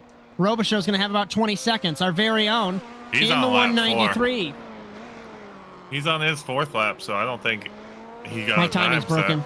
It listed as his 3rd, so we'll figure it out together. Will this count? Which timing screen is correct? Robichaud is going to come down and cross the line in the 193. And I think your timing was correct. It listed his 4th lap. It did not count. So no lap time for Robichaud, Darnell, or Lindy in qualifying. Francois Martell, fastest in seating. I didn't have that on my bingo card. So, former champion Martell, Lifflander, Rakowski, Lindy, and Justin Robichaud in heat number 1 here in Charlotte. That means McFarland to heat number 2. It's going to be interesting.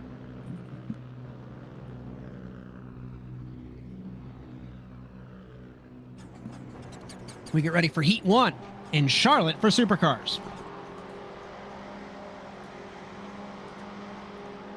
I see Kieran shoving his nose up on the end. Francois comes straight across, just like Schumacher, and it's a heat race.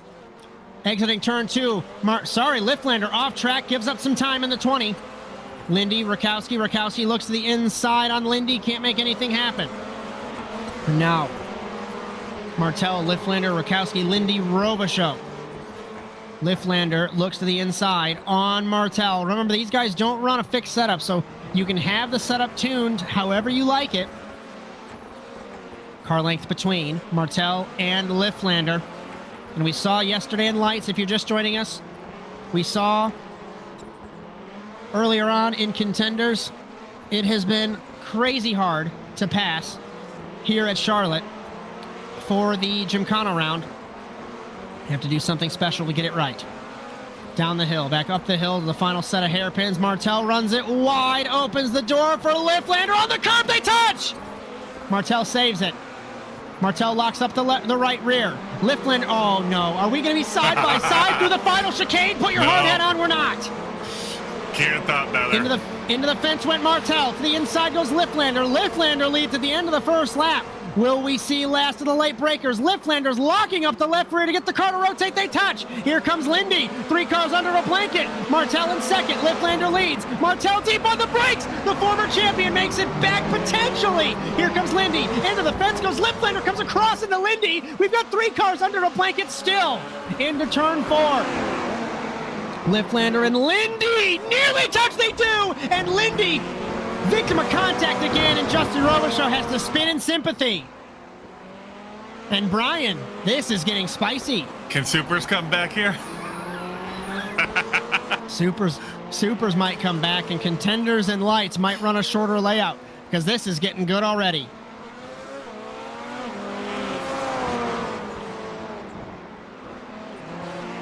I think that was the best race we've had all weekend right there. Those 3. I need to take a sip of water because that was getting good. So, Lindy has returned to the pit lane. We'll have to send the Contenders Championship leader to the semifinal. According to my timing, he's disconnected. So I think he's a little bit upset at the second bit of contact that was made against him tonight. Liftlander touched the wall. Francois run a little bit wide. Now, it's going to be a lap time game. Martel 1 minute 14.0. 14.8 for Liftlander. Liftlander drifts it in turn 2. Now, if you're Rakowski, you're 3/10 up on Liftlander that last time around. Granted, there was a mistake and a crazy battle. You might be able to sneak in on the second place man in points. And Kieran's done a lot of sliding, as a Contenders. Too. Lord knows what his tires left are rear looking on like. the dirt. I agree. Left rear on the dirt for Liftlander. The man who has won the last 4 lights races on the bounce in car number 20. Struggling here this evening for Zeem's setup shot. And Martel looking for something to go his way. The former champion had a terrible season as the defending champion last season after a great season in 2023B. Hopefully something goes right for the French Canadian. Tonight, coming to 2 laps to go, Bryan. The gap is 2 seconds from Martel to Liftlander. It's 3/4 of a second from Liftlander to Rakowski. Take a look at lap times. 1 minute 13.5, 14.6 to a 14.3. That was Martel, Liftlander, and Rakowski. Is that Martel going purple, fastest of all, 1 minute 13.5. If you're Justin, what's going through your head in the back of the field? You got you had to spin in sympathy, and now you're just kind of testing for the semifinal. Yeah, just see what your car can do. See what it can do with a little damage. See how your tires are doing, and just get ready for your next heat.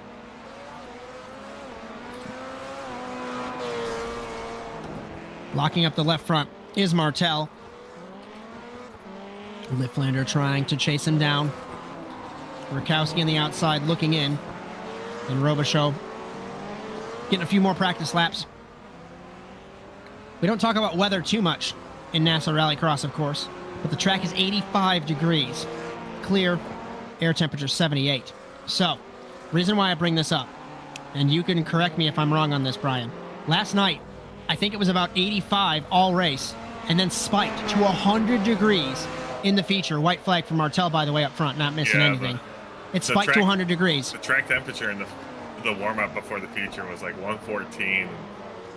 Tire degradation was at an all-time high. So we missed that from the Contenders race earlier on, so we'll have to keep an eye on that. Martel into the fence! In the 12! He killed the right rear! Just like Wetz did, and that car is going to be crabbing. 2.5 is the difference. 1 lap to go. He's just got to hold it together for 1 lap and hope the car can turn both ways.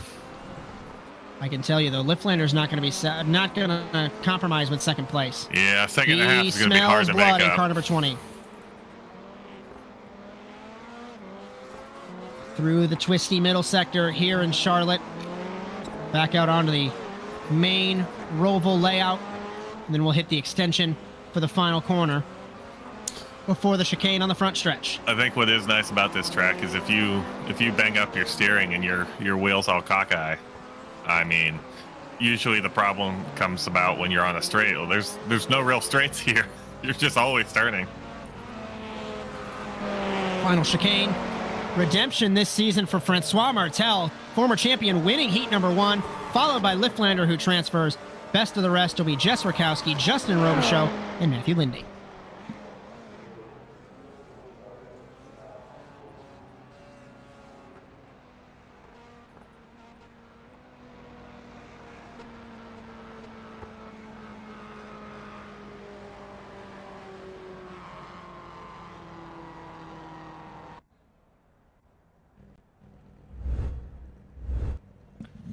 Heat number 2 in Charlotte.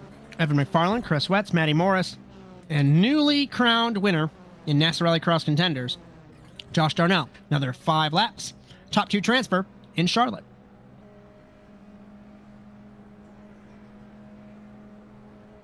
This one's going to be a battle for the transfer, Matt. Green flag. Wetz a good run in the first phase. Excuse me, they're down to the first corner. Gives McFarland a little bit of a nudge. I don't mean any disrespect to these 3 contenders, but I think it's going to be a battle for the second spot, the transfer spot. Darnell looks to the inside on Wetz into turn 2. Takes the spot. So now, if you're Darnell, stay on the rear wing, car number 1. Learn some things on this track. Only thing that's going to be difficult is translating the Subaru versus the Ford here, Brian. Yeah, he seemed to do pretty well in the contenders feature, so he's holding on to Evan's teammates, pretty much probably like driving a mirror, following a mirror to him. Mirror to Lindy, that is. We'll keep an eye on Wetz, of course, to potentially sneak in back into that transfer spot. McFarland leads Darnell, Wetz, and Morris. Wetz runs wide in the final hairpin there. And the chicane for the first time. Just to confirm, McFarland will lead at the end of the first lap. Of course, we won't get true lap times until we cross the line the next time around. But if you include the start, Brian, he was 8/10 up on Darnell.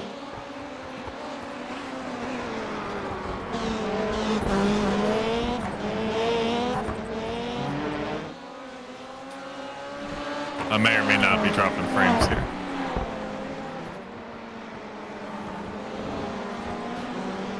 As we are having a little bit of technical difficulties, so apologies on that one.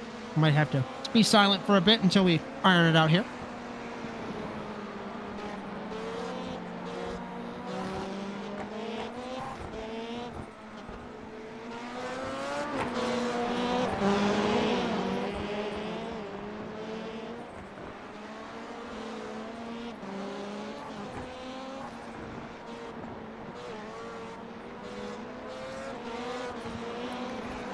So I think we're all fixed up. McFarland leads ahead of Darnell. And it's a test session. And it's the epitome of this track is very hard to pass on, especially with the shorter fields that supercars have. We always tend to have one weaker heat compared to the one stronger heat. McFarland, 1 minute 13.867. Let's ride on board the defending champion for a lap or so and take in the sights and sounds here in Charlotte.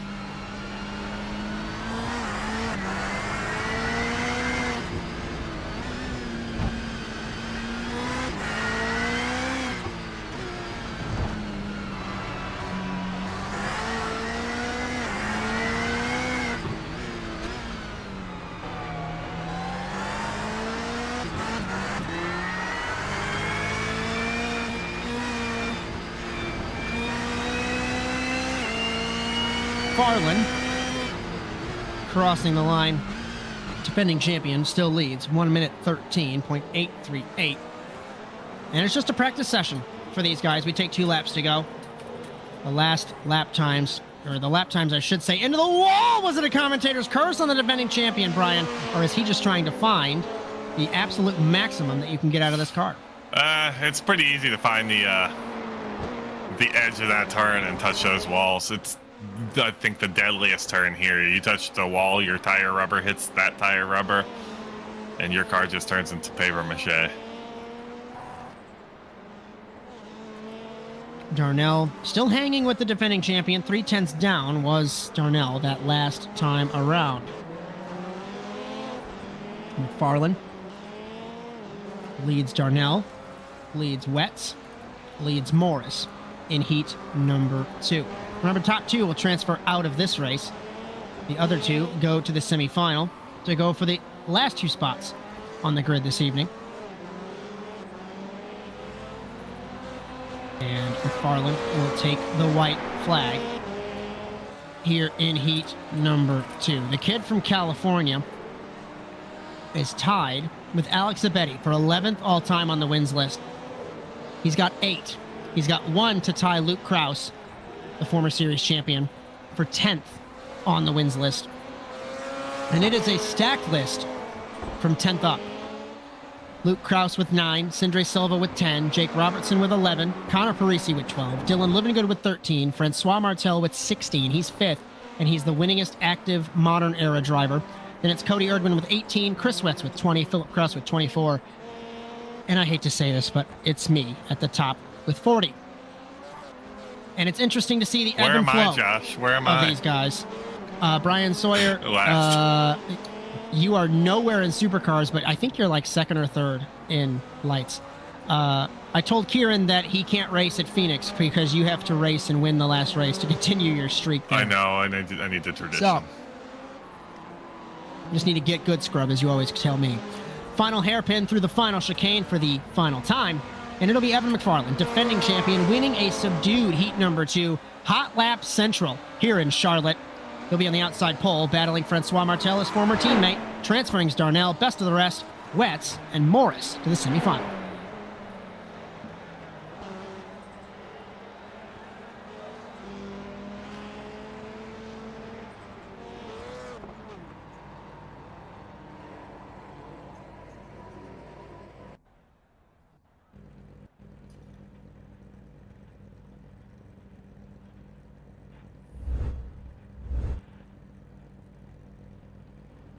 Grid for the semifinal will be Jess Rakowski, Chris Wetz, Justin Robichaud, Matty Morris, and I don't think Matthew Lindy is in the server, so we should only have 4 cars going for 2 spots.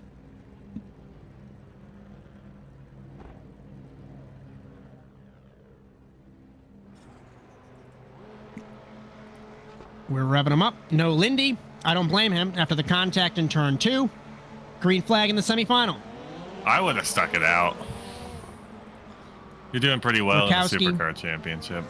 I would have stayed. Rakowski, Wetz, Robichaud, and Morris. And this is going to be good because we know these 3 are equal on pace. Justin taps the tire barrier in the 193 there. Not that frequent in the supercar, of course, as he's normally up here in the commentary box with me on track tonight. And I think next week in Crandon. And the aforementioned Wetz, 3rd all-time on that wins list with 20 here in supercars, hounding the rear wing of Jess Rakowski in the 999. If only Lindy had quit from the contenders race, that would have helped everybody in that championship. But it is what it is here in NASA. Gap is 3/4 of a second. Let's call it 8. Maybe ebbing and flowing, of course, from Rakowski to Wetz. Rakowski deep on the brakes, locked it up in the Subaru. I was on track for 2 laps just to test the track, just to test the car. And the Subaru setup for contenders, super, super easy to lock the rear brakes. I'm not sure if Rakowski's going to be using that same setup, but it is so tricky to get right in that Subaru WRX. As Wetz in 2nd, Robichaud in 3rd, Morris in 4th. As Chris Wetz has won here at the Charlotte Motor Speedway, but it wasn't here, and it wasn't on iRacing. It was back in 2012 on the crudely replicated Global Rallycross circuit. So it has been quite some time since Wetz has tasted success here in Concord, North Carolina. but the Texan certainly knows how to get it done. Robichaud still on the outside looking in the 193, the former Contenders champion of the series in 2022A, of course. Matty Morris sneaking in to the picture on the 193. As Rakowski still holds the lead from Chris Wetz. I miss this whole team just for their paint schemes. OSS Racing Division. Yeah, it's beautiful. Beautiful. You remember Josh Klog, Sabian Ragster, Evan McFarland, Francois Martel, Alex Abedi, if I haven't already said Alex Abedi's name. So many different drivers. There were 6 cars last season, all for the OSS Racing Division. Hopefully we see a bunch of those guys back. A tentative day change. Keep your eyes on the NASA Sim Racing Discord. Might be splitting up contenders and supercars in a good way and moving the times up to potentially cater to international flavor. And that is immensely exciting. Took cross flags halfway home in the semifinal. And Justin's just doing his own thing, but he's not setting the world on fire, Bryan. He's just hanging out behind Wetz here. I think Justin right now is just hoping for one of them to make a mistake or for them to get into it and something to happen. He's got decent pace, but I don't think he's got enough to make up over a second and a half now. 1.6 officially is the gap as it lengthens to 1.7. Gap right now hovering about 6-7 tenths of a second from Rakowski to Wetz. Last time around, Rakowski 1 minute 14.306 was a 1 minute 14.801 for Wetz in the 71. Coming to 2 laps to go, Wetz was pointed towards the wall in the 71. Crossing the line, Rakowski 1 minute 15.0, Wetz 14.6. And Robichaud 15.4. Wetz ran it deep exiting turn 1. Down into turn 2. He was 4 tenths up that last time around on Rakowski. Gap is still 6 tenths after the mistake in turn 1, Bryan. He's closed a little bit. I'm seeing some force pop up there occasionally, but he was a solid 7 to 8 tenths back. Rakowski off the road. Both of them off the road. Rakowski 4 off. Wetz left rear off. You don't want to run too far into the grass because if you hook it, you'll end up not in a great place. I don't know. I think I'd rather run all 4 off than just 1. That's fair. 1 off. Don't encourage them. Don't encourage them. Well, 4 off, you can control it better. One, you're likely to just go for a ride. Okay, with the Williams Esports Spa Pro Strat from Bryan Sawyer. Don't drive in the grass, please. For the white flag, the gap is 4.5 tenths from Rakowski to Wetz. Wetz has the pace over Rakowski in these last couple laps, but I'm not sure. We'll see when they refresh this time. 15.5 to a 15.4. Wetz very tighty. Exiting turn 1 this time. No, he still ran it wide. It's so easy to put the hammer down and slide all 4 with the all-wheel drive. If he gets close enough here, Rallycross 1-2, he can, in 3-4, he might be able to make a move, but I don't think it's going to happen. He's a little far off. Rakowski leaves the door open, exiting turn 3. He might down be able to to make a turn move 4. here. Can Wetz send it No. in the 71? Car length between them. Not missing anything from Robichaud and Morris. I think that's going to be it. Still half a lap. He's still in a transfer spot in the 71. And not a bad day at the office for him. Clips the left rear on the grass, saves it. Gonna have 1 corner left to try and take the semifinal win from Rakowski. I don't think it's gonna happen though. Rounding the final corner. Final chicane. Gonna be Jess Rakowski winning the semifinal, followed by Chris Wetz as they both drift their way through. 7th and best of the rest will be Justin Robichaud. 8th will be Matty Morris. And 9th will be Matthew Lindy. A little bit of a quiet semifinal here in Charlotte. And on the other side of the break, the Charlotte Gymkhana Grand Prix. Stick around. So interesting. I love your browser history. I like that you're not hiding anything from me.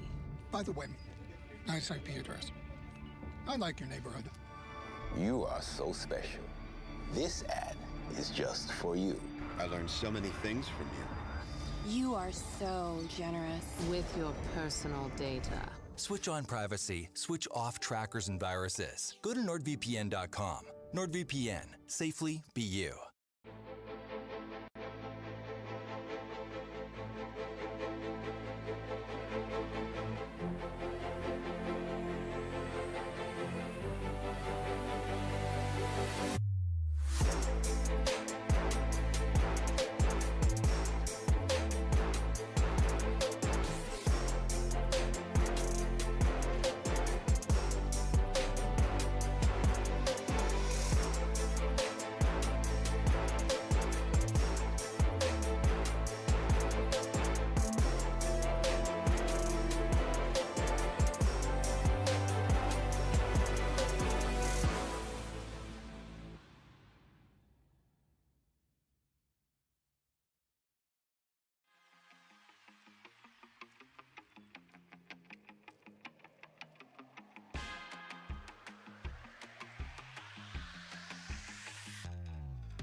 Racing isn't easy, but experiencing it is.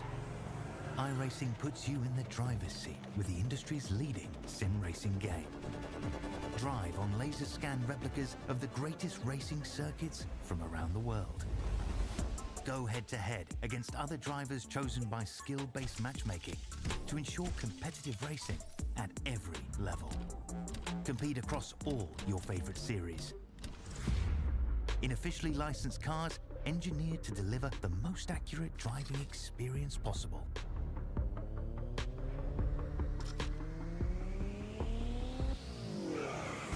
Join a race or host your own with players from across the globe. Race against the computer or in a league with friends. Feel the thrill behind the wheel. Visit iRacing.com.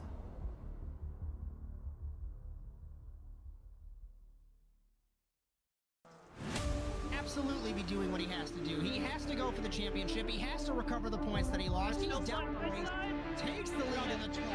What a move.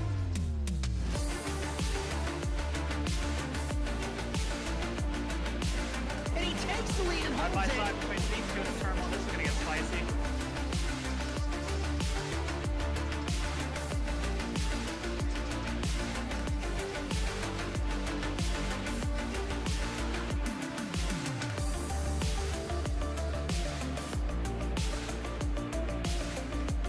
Exiting turn one, over the jump to begin the first lap. Clog is the inside line. McFarland contact between them. They are still side by side. This opens the door for Wetz. He can't make anything happen.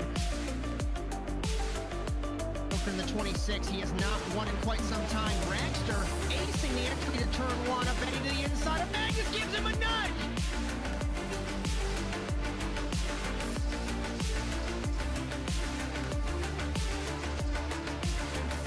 The grip strip on the inside, Phil. Wetz had a little bit better run, but looks like we're not his spot.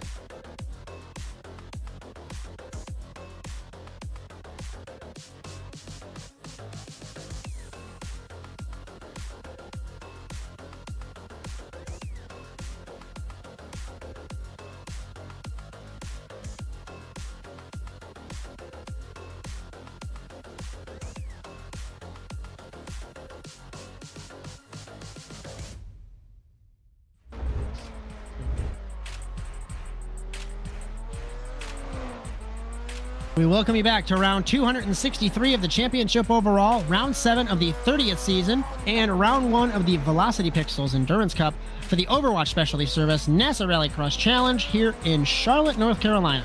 With Bryan Sawyer in the production truck and next to me in the commentary box this evening, my name is Josh Mertz, live on the Automotive Sports Network. The NASA Rallycross Challenge is brought to you by Overwatch Specialty Service. The only thing more unique than your problem is our solution. For more information, visit osscenter.com. Thank you, Rob Hartland, for your continued support of NASA Sim Racing. Cameras for tonight's broadcast also brought to you by Whiplash SimCams. Be sure to check them out at facebook.com/whiplashmedia. Thank you, Andrew Cardinale IV, for your camera support.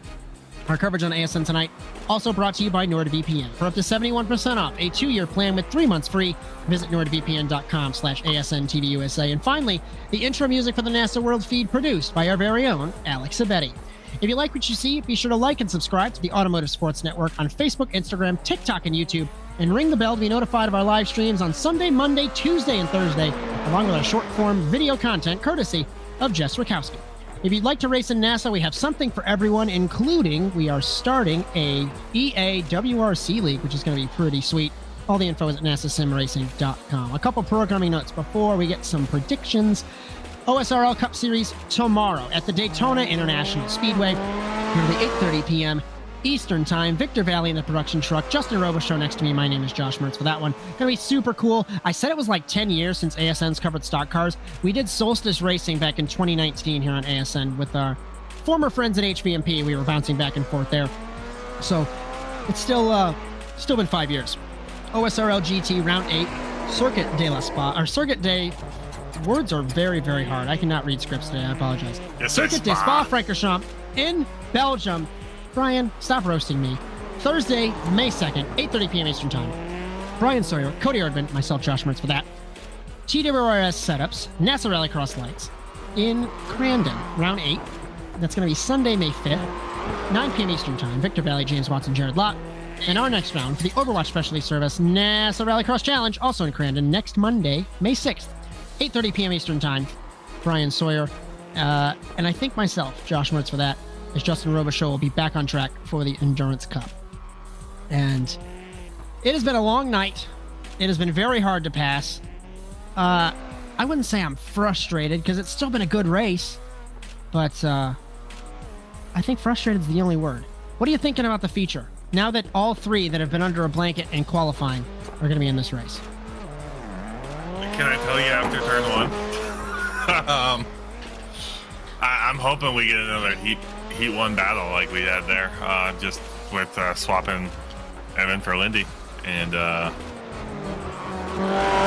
let's see how long we can maintain that. If we maintain that for more than a couple laps, we could have surprise winners. So it has been... It's been a little bit since Francois Martel has won a race. He last won in 2023C in Crandon in the Endurance Cup. Technically speaking, he didn't win since Wild West. It was a week before. I say that because Alex Abetti won on the road in Crandon, but we had to penalize him because he jumped the start. But the stat book doesn't lie. So it's been, 9 races since Francois last won. Evan won last week. Kieran won 2 weeks ago. And it's going to be good. In practice and qualifying, they were all super close. You just referenced that race that we had in heat number 1. And I'm excited. This start's going to be super quick. Excited but frustrated. I'm getting messages from Crossgrove. He's excited that his record is just tied, not broken. I guess he's watching a little delayed. He's ecstatic over there. Guys, welcome back, Cody Crossgrove. Hope to see you back on track very soon, my friend. Choose your fighter in the poll, says Bryan Sawyer. And am I allowed to vote? I'll vote, but I won't tell you who I'm voting for. Let's see. We got Lifflander, McFarlane, Martel, or other. That's my vote. We always talk about how the number 1 plate weighs a lot. Take it from me. I finished 12th like 3 weeks in a row in lights. I go to Supercross. Chase Sexton. He's been nowhere on the number 1 bike. Evan McFarlane, he could carry the number 1 plate. He is able to carry that weight. His warm-up has completed for the Charlotte Gymkhana Grand Prix. We're going to grid in just a couple of moments here in Charlotte. Jake Robichaud voting for Francois to win. Our poll has ended. 6 people voted. McFarland 50%, Lifflander 33%, Martel 16%. Our grid for the Charlotte Gymkhana Grand Prix: Francois Martel, Evan McFarland, Kieran Lifflander, contenders winner Josh Darnell, Jess Rakowski, and Chris Wetz. No Robbie Kirtley this evening. Kirtley was confirmed, but he was not able to make it. So the 3 supercars, as Justin, of course, did not make it. Justin Robichaud classified as a supercar. So 3 of the 4 have made it. 10 laps, 6 cars. Remember, no jokers in the Velocity Pixels Endurance Cup. The big storyline is maintaining the tires. Thanks for joining us on ASN as we get ready to go green in Charlotte.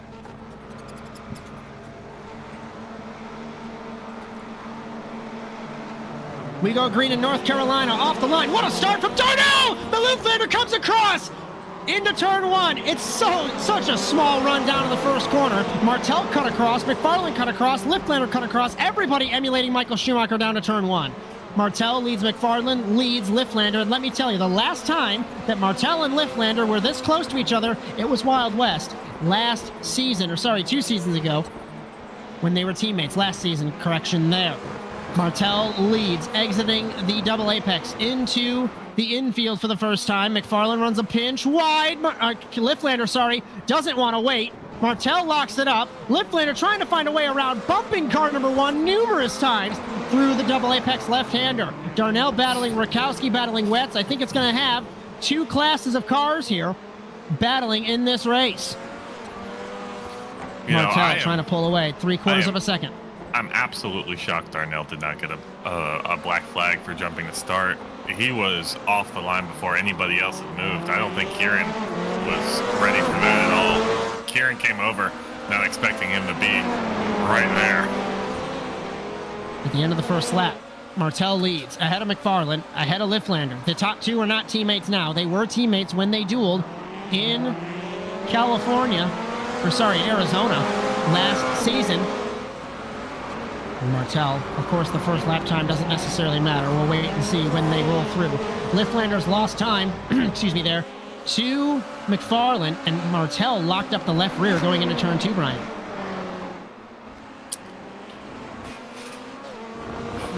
Martel down the back straightaway into the infield.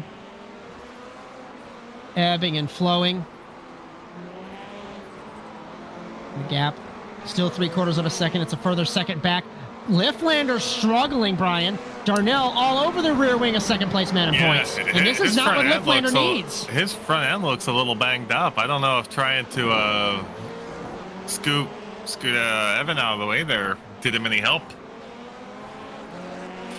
He comes around, you can see the front right of his car. It's got some nice little dents in there. Martel leads. He needs to revitalize his championship somehow. He's got steering damage for sure. That whole front end of the vehicle. Darnell looks to the inside.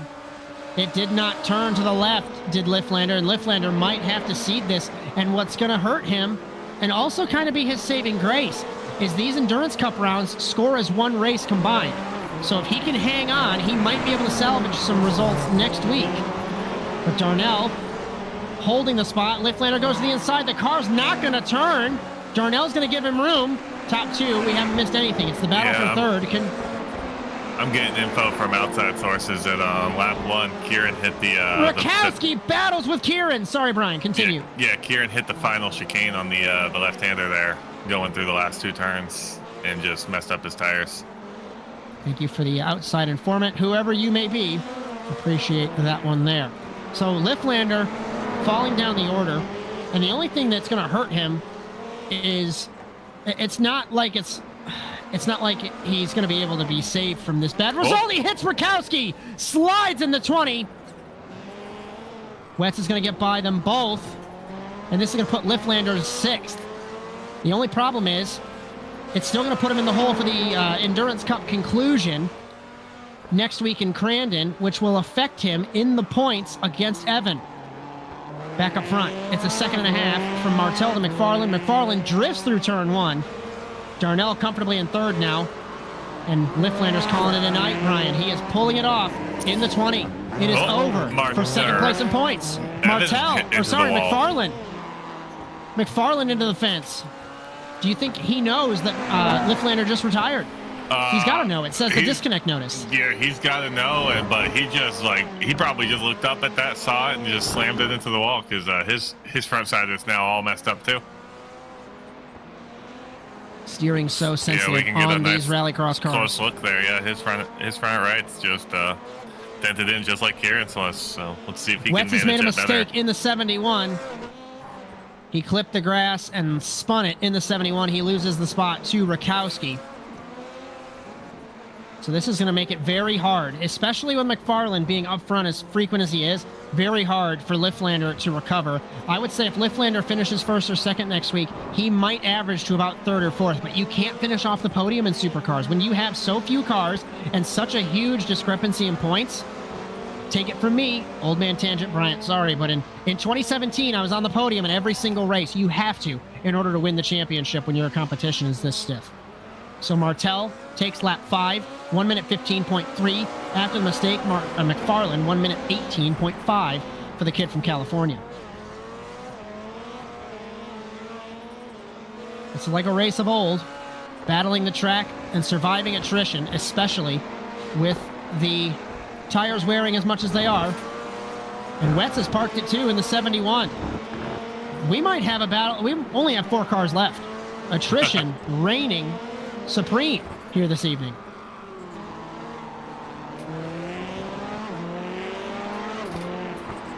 We had our crazy races a little bit earlier on. McFarland's got damage.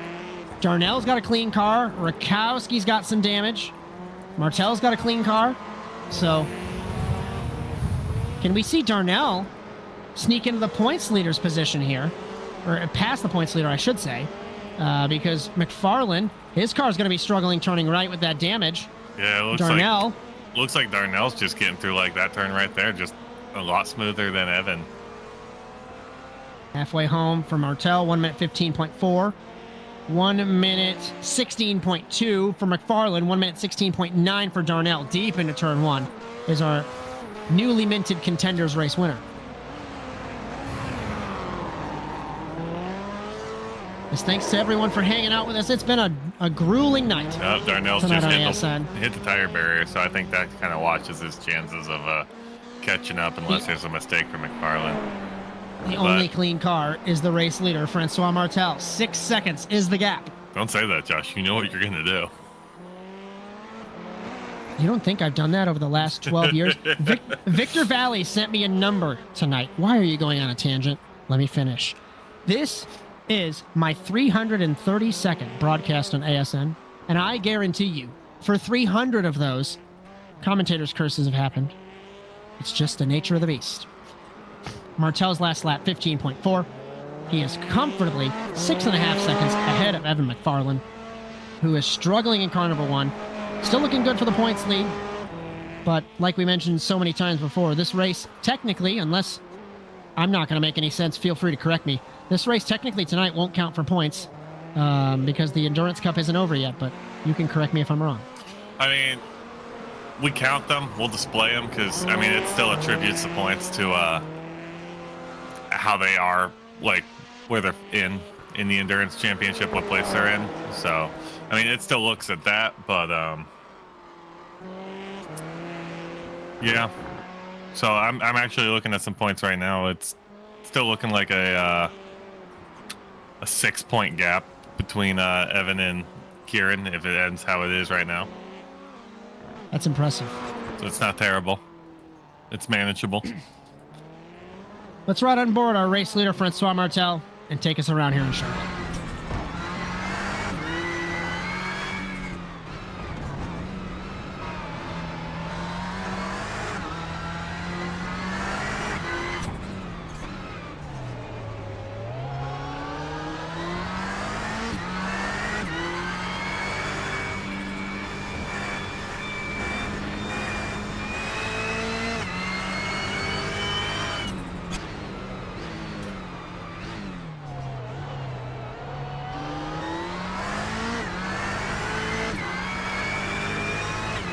Just took 3 laps to go for Francois Martel.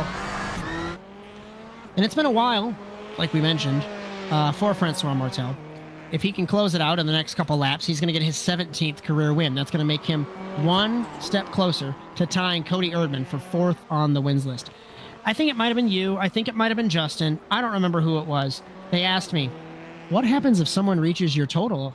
And I said, records are made to be broken. So it's been interesting to see the development of really the last 6 years of NASA on iRacing. We've seen so many drivers come and go. Connor Parisi, Jake Robertson, Sindre Silva, Luke Krause. But the one constant over the last couple years, Francois Martel in car number 12. Still 2 laps to go. He leads by 9.5 seconds over Evan McFarlane. McFarlane is still 0.8 of a second faster the last time around over Josh Darnell. So everyone really running their own race here, Brian. Yeah. Much quieter there than I anticipated. Yeah. The first lap was a little too fire. First couple laps were a little too fire. But I'm looking at points here, and I realized we made a mistake in contenders. Darnell's win put him up to second. So he overtook Rakowski, and he got moved to second in contenders based off of his win. Impressive haul of points there for the driver from Maryland. Still looking good for Matthew Lindy, of course, we saw earlier on. Despite the flip and the contact with Darnell, still in the points lead there. Yeah. A lap and a half left for Francois Martel. The third place tonight, if we did driver of the night, I think he might be getting it. As of course, we'll have a chat. I'll have a chat with our third place man after the race, and then Brian will have a chat with our top 2. And Martel getting closer to taking the white flag here in car number 12. Jake Robichaud popping up in chat. Well done, Francois. Don't give him credit too quickly. We've seen things happen in NASA Rallycross. We've got 1 lap left for the French Canadian in car number 12 after a grueling night of racing tonight in Charlotte.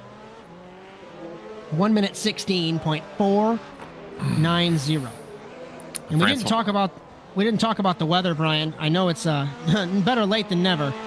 Track temp was 110 throughout this race, so it was super warm. Yeah, I got up there. McFarlane 17.2, so he was still 0.8 down. Darnell was 0.2 down. So the tires are melted. The track is super hot. And the one car that has stayed out of calamity, Francois Martel in the 12. Francois, you're 10 seconds up. Do a 360 over the line, please. 360 no scope. Don't actually do that. It has been a Monday in this instance, cruise for Francois Martel. After the furious lap and a half / 2 laps with Martel, Lifflander, and McFarlane, it has been about 9 races since the former series champion in 2023B has come out on the top step. Off the final corner, through the final chicane, still stays 5th all-time on the wins list, but it is win number 17 for the French Canadian. Is he throws it listening into to me? reverse. Is he going to do it? I don't think he did it the best he could, but he wins in Charlotte. He's going to get a cut track. He gets a cut track, I'll override it. Second place, Evan McFarlane. Third will be Darnell on the podium. Driver of the night for sure. Rakowski, Wetz, and Lifflander.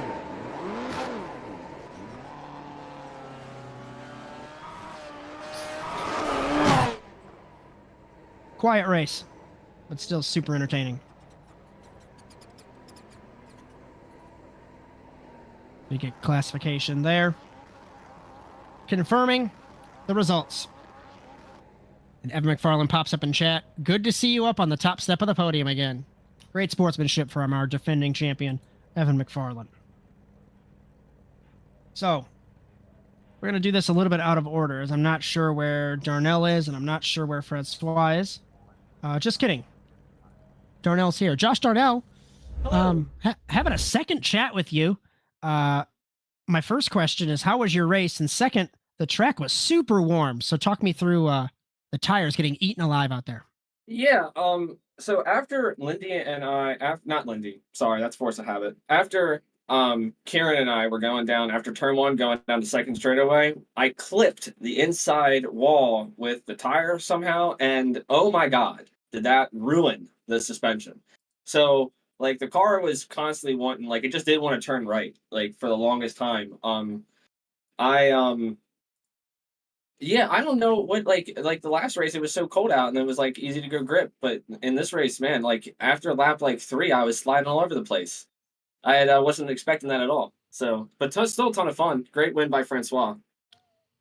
As anyone you'd like to thank for obviously your win earlier on, but an overall podium as well? No, just my mom and you guys for setting up, my dad and for you guys setting up these awesome tournaments. NASA's great. Love you guys. Thank you, sir. Appreciate the kind words. Good run in both series tonight. We'll see you next week in Crandon. Thank you, guys. Take it easy. Our second place man, defending champion, Evan McFarland. Bryan, all yours. Hey, Evan, how you doing? I'm doing good. How about you? I don't have Evan. I have him muted. Not because I don't like you. Because it's how we normally broadcast. So can you walk us through your race, P2? Got a little front end damage there, I can see. How was it? Yeah, it was interesting. Yeah, I'm not gonna lie. I was I think a little bit deep on the brakes because I think I hit that tire barrier every lap. But nah, I coming in, I knew I wanted to stay ahead of Kieran and just try to get good points because road is not really my forte, I guess, and I know Francois is pretty good here and Kieran's also fast as always. So I knew I just wanted to get the points, stay out ahead, and just try to stay consistent for the most part, and yeah, just try my best, I guess. Yeah, it looked like Kieran's race ended because he hit the same barrier you did, the tire barrier. It just seemed like you got a little less damage than him. Got anybody you want to thank tonight? Yeah, yeah, I'd like to thank KS Industries as always. Matthew didn't have the best night tonight, but he's been fast and he's improving a lot. So I'm proud to see him out there. Robbie Lavrio, he's the GOAT. He's always helped me out and helped me just as a mentor. So I'd like to thank him, and also I'd like to thank EPI for taking me as a setup builder. So if you guys want some fast setups, go over there at Elite Industries. And yeah, we'll get you set up. And yeah, I'd like to thank Malin, Marlin Sports, Fluid Logic, OMP, Vermont Sport Cars, Pit Viper, and also you guys for putting this broadcast on. All right, thank you very much. Have a good night. Yep, you too. The winningest driver in the modern era of NASA Rallycross, now with 17, and you are creeping in to the 4 pioneers of this series. You've got 1 win to tie Cody Erdman, Francois Martel. Bryan, all yours. Francois, do you listen to the race when you're driving? Because did you hear me ask you to do the 360? Really, that's amazing because we had like a moment of telepathy. I always wanted to do a 360. I thought it was the time to pull it off. I thought I knew how after driving like so many hours in the sim, but as it turns out, I can drive on a track, but I cannot do a 360. So I really apologize for that. Oh, it's all good. You were coming around the last couple corners. I said, Francois, you're 10 seconds up. Do a 360. Besides that, how was the rest of your race? It seemed like after the first couple laps, you just started getting ahead and just started putting down laps. Seemed like you were the only guy that didn't hit the tire barrier tonight. Okay, so when did I'm gonna ask you a question. When did Evan get damage? Probably about mid-race, lap 4 or 5, somewhere around there. He clipped it and just destroyed the front right of his car. Okay, I see. Well, I found something in the setup that really gave me an advantage for this race. Probably also for the other races. I'm excited about that because yeah, like I went into practice and for the first time in a while I was beating Evan and Kieran. So I was super excited for that. Got in the car for the first heat and I just realized I couldn't see the first corner. So like I launched off the line, I slowed down, tried to find the first corner. That's when he hit me, and that might have threw me off because after that, even at Charlotte, he could overtake me, And then I had the most insane moment ever. I'm not quite sure what happened, but I managed to overtake him at a place that I thought it was completely impossible. So that was awesome. The fact that I had something in the setup that gave me an advantage also for a long heat, that was also awesome. So yeah, super night for me. Really happy to be at the top again. Yeah, well, whatever you did there, it worked. It got you a full 10-second gap. Is there anybody you want to thank tonight? Thank you to teamwatsonracing.com. You can get my setups. I'll tinker a bit with what I found to see if it works. And thank you to you guys that make NASA Rallycross. It's always awesome, always a pleasure, and good night. Thank you very much. Have a good night. So Bryan, that's pretty much all she wrote. After our interviews, let's take a look at the Drivers' Championship exiting the Charlotte Gymkhana Grand Prix. Evan McFarlane, Kieran Lifflander. It might be factoring in a drop week. It might be factoring in with the Endurance Cup being weird, but according to this, it's 6 points still. McFarlane, Lifflander, Lindy, Kirtley, Martell, Darnell, Grove, Morris, Rakowski, and Rafos. The Constructors' Championship, curious to see how that one's looking, of course. Still KES up top, Zeem Setup Shop second, Slapex Ford, and down the order there. The Manufacturers' Championship, Subaru, Ford, and Volkswagen. Subaru essentially clinched that championship there.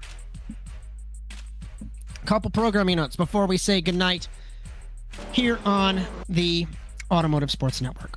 The OSRL Cup Series, round 1 in Daytona, the first race of that series ever. Tomorrow, April 30th, 8:30 p.m. Eastern Time. Victor Valley, Justin Robichaud, myself, Josh Mertz for that. Going to be super exciting. Like I said earlier, it's been about 5 years since we've called an oval race here on ASN, and restrictor plate tracks are super fun for me. The OSRL GC Series at Spa. You're welcome, Bryan. I'm not tripping over my words this time. That's Thursday, May 2nd, 8:30 p.m. Eastern Time.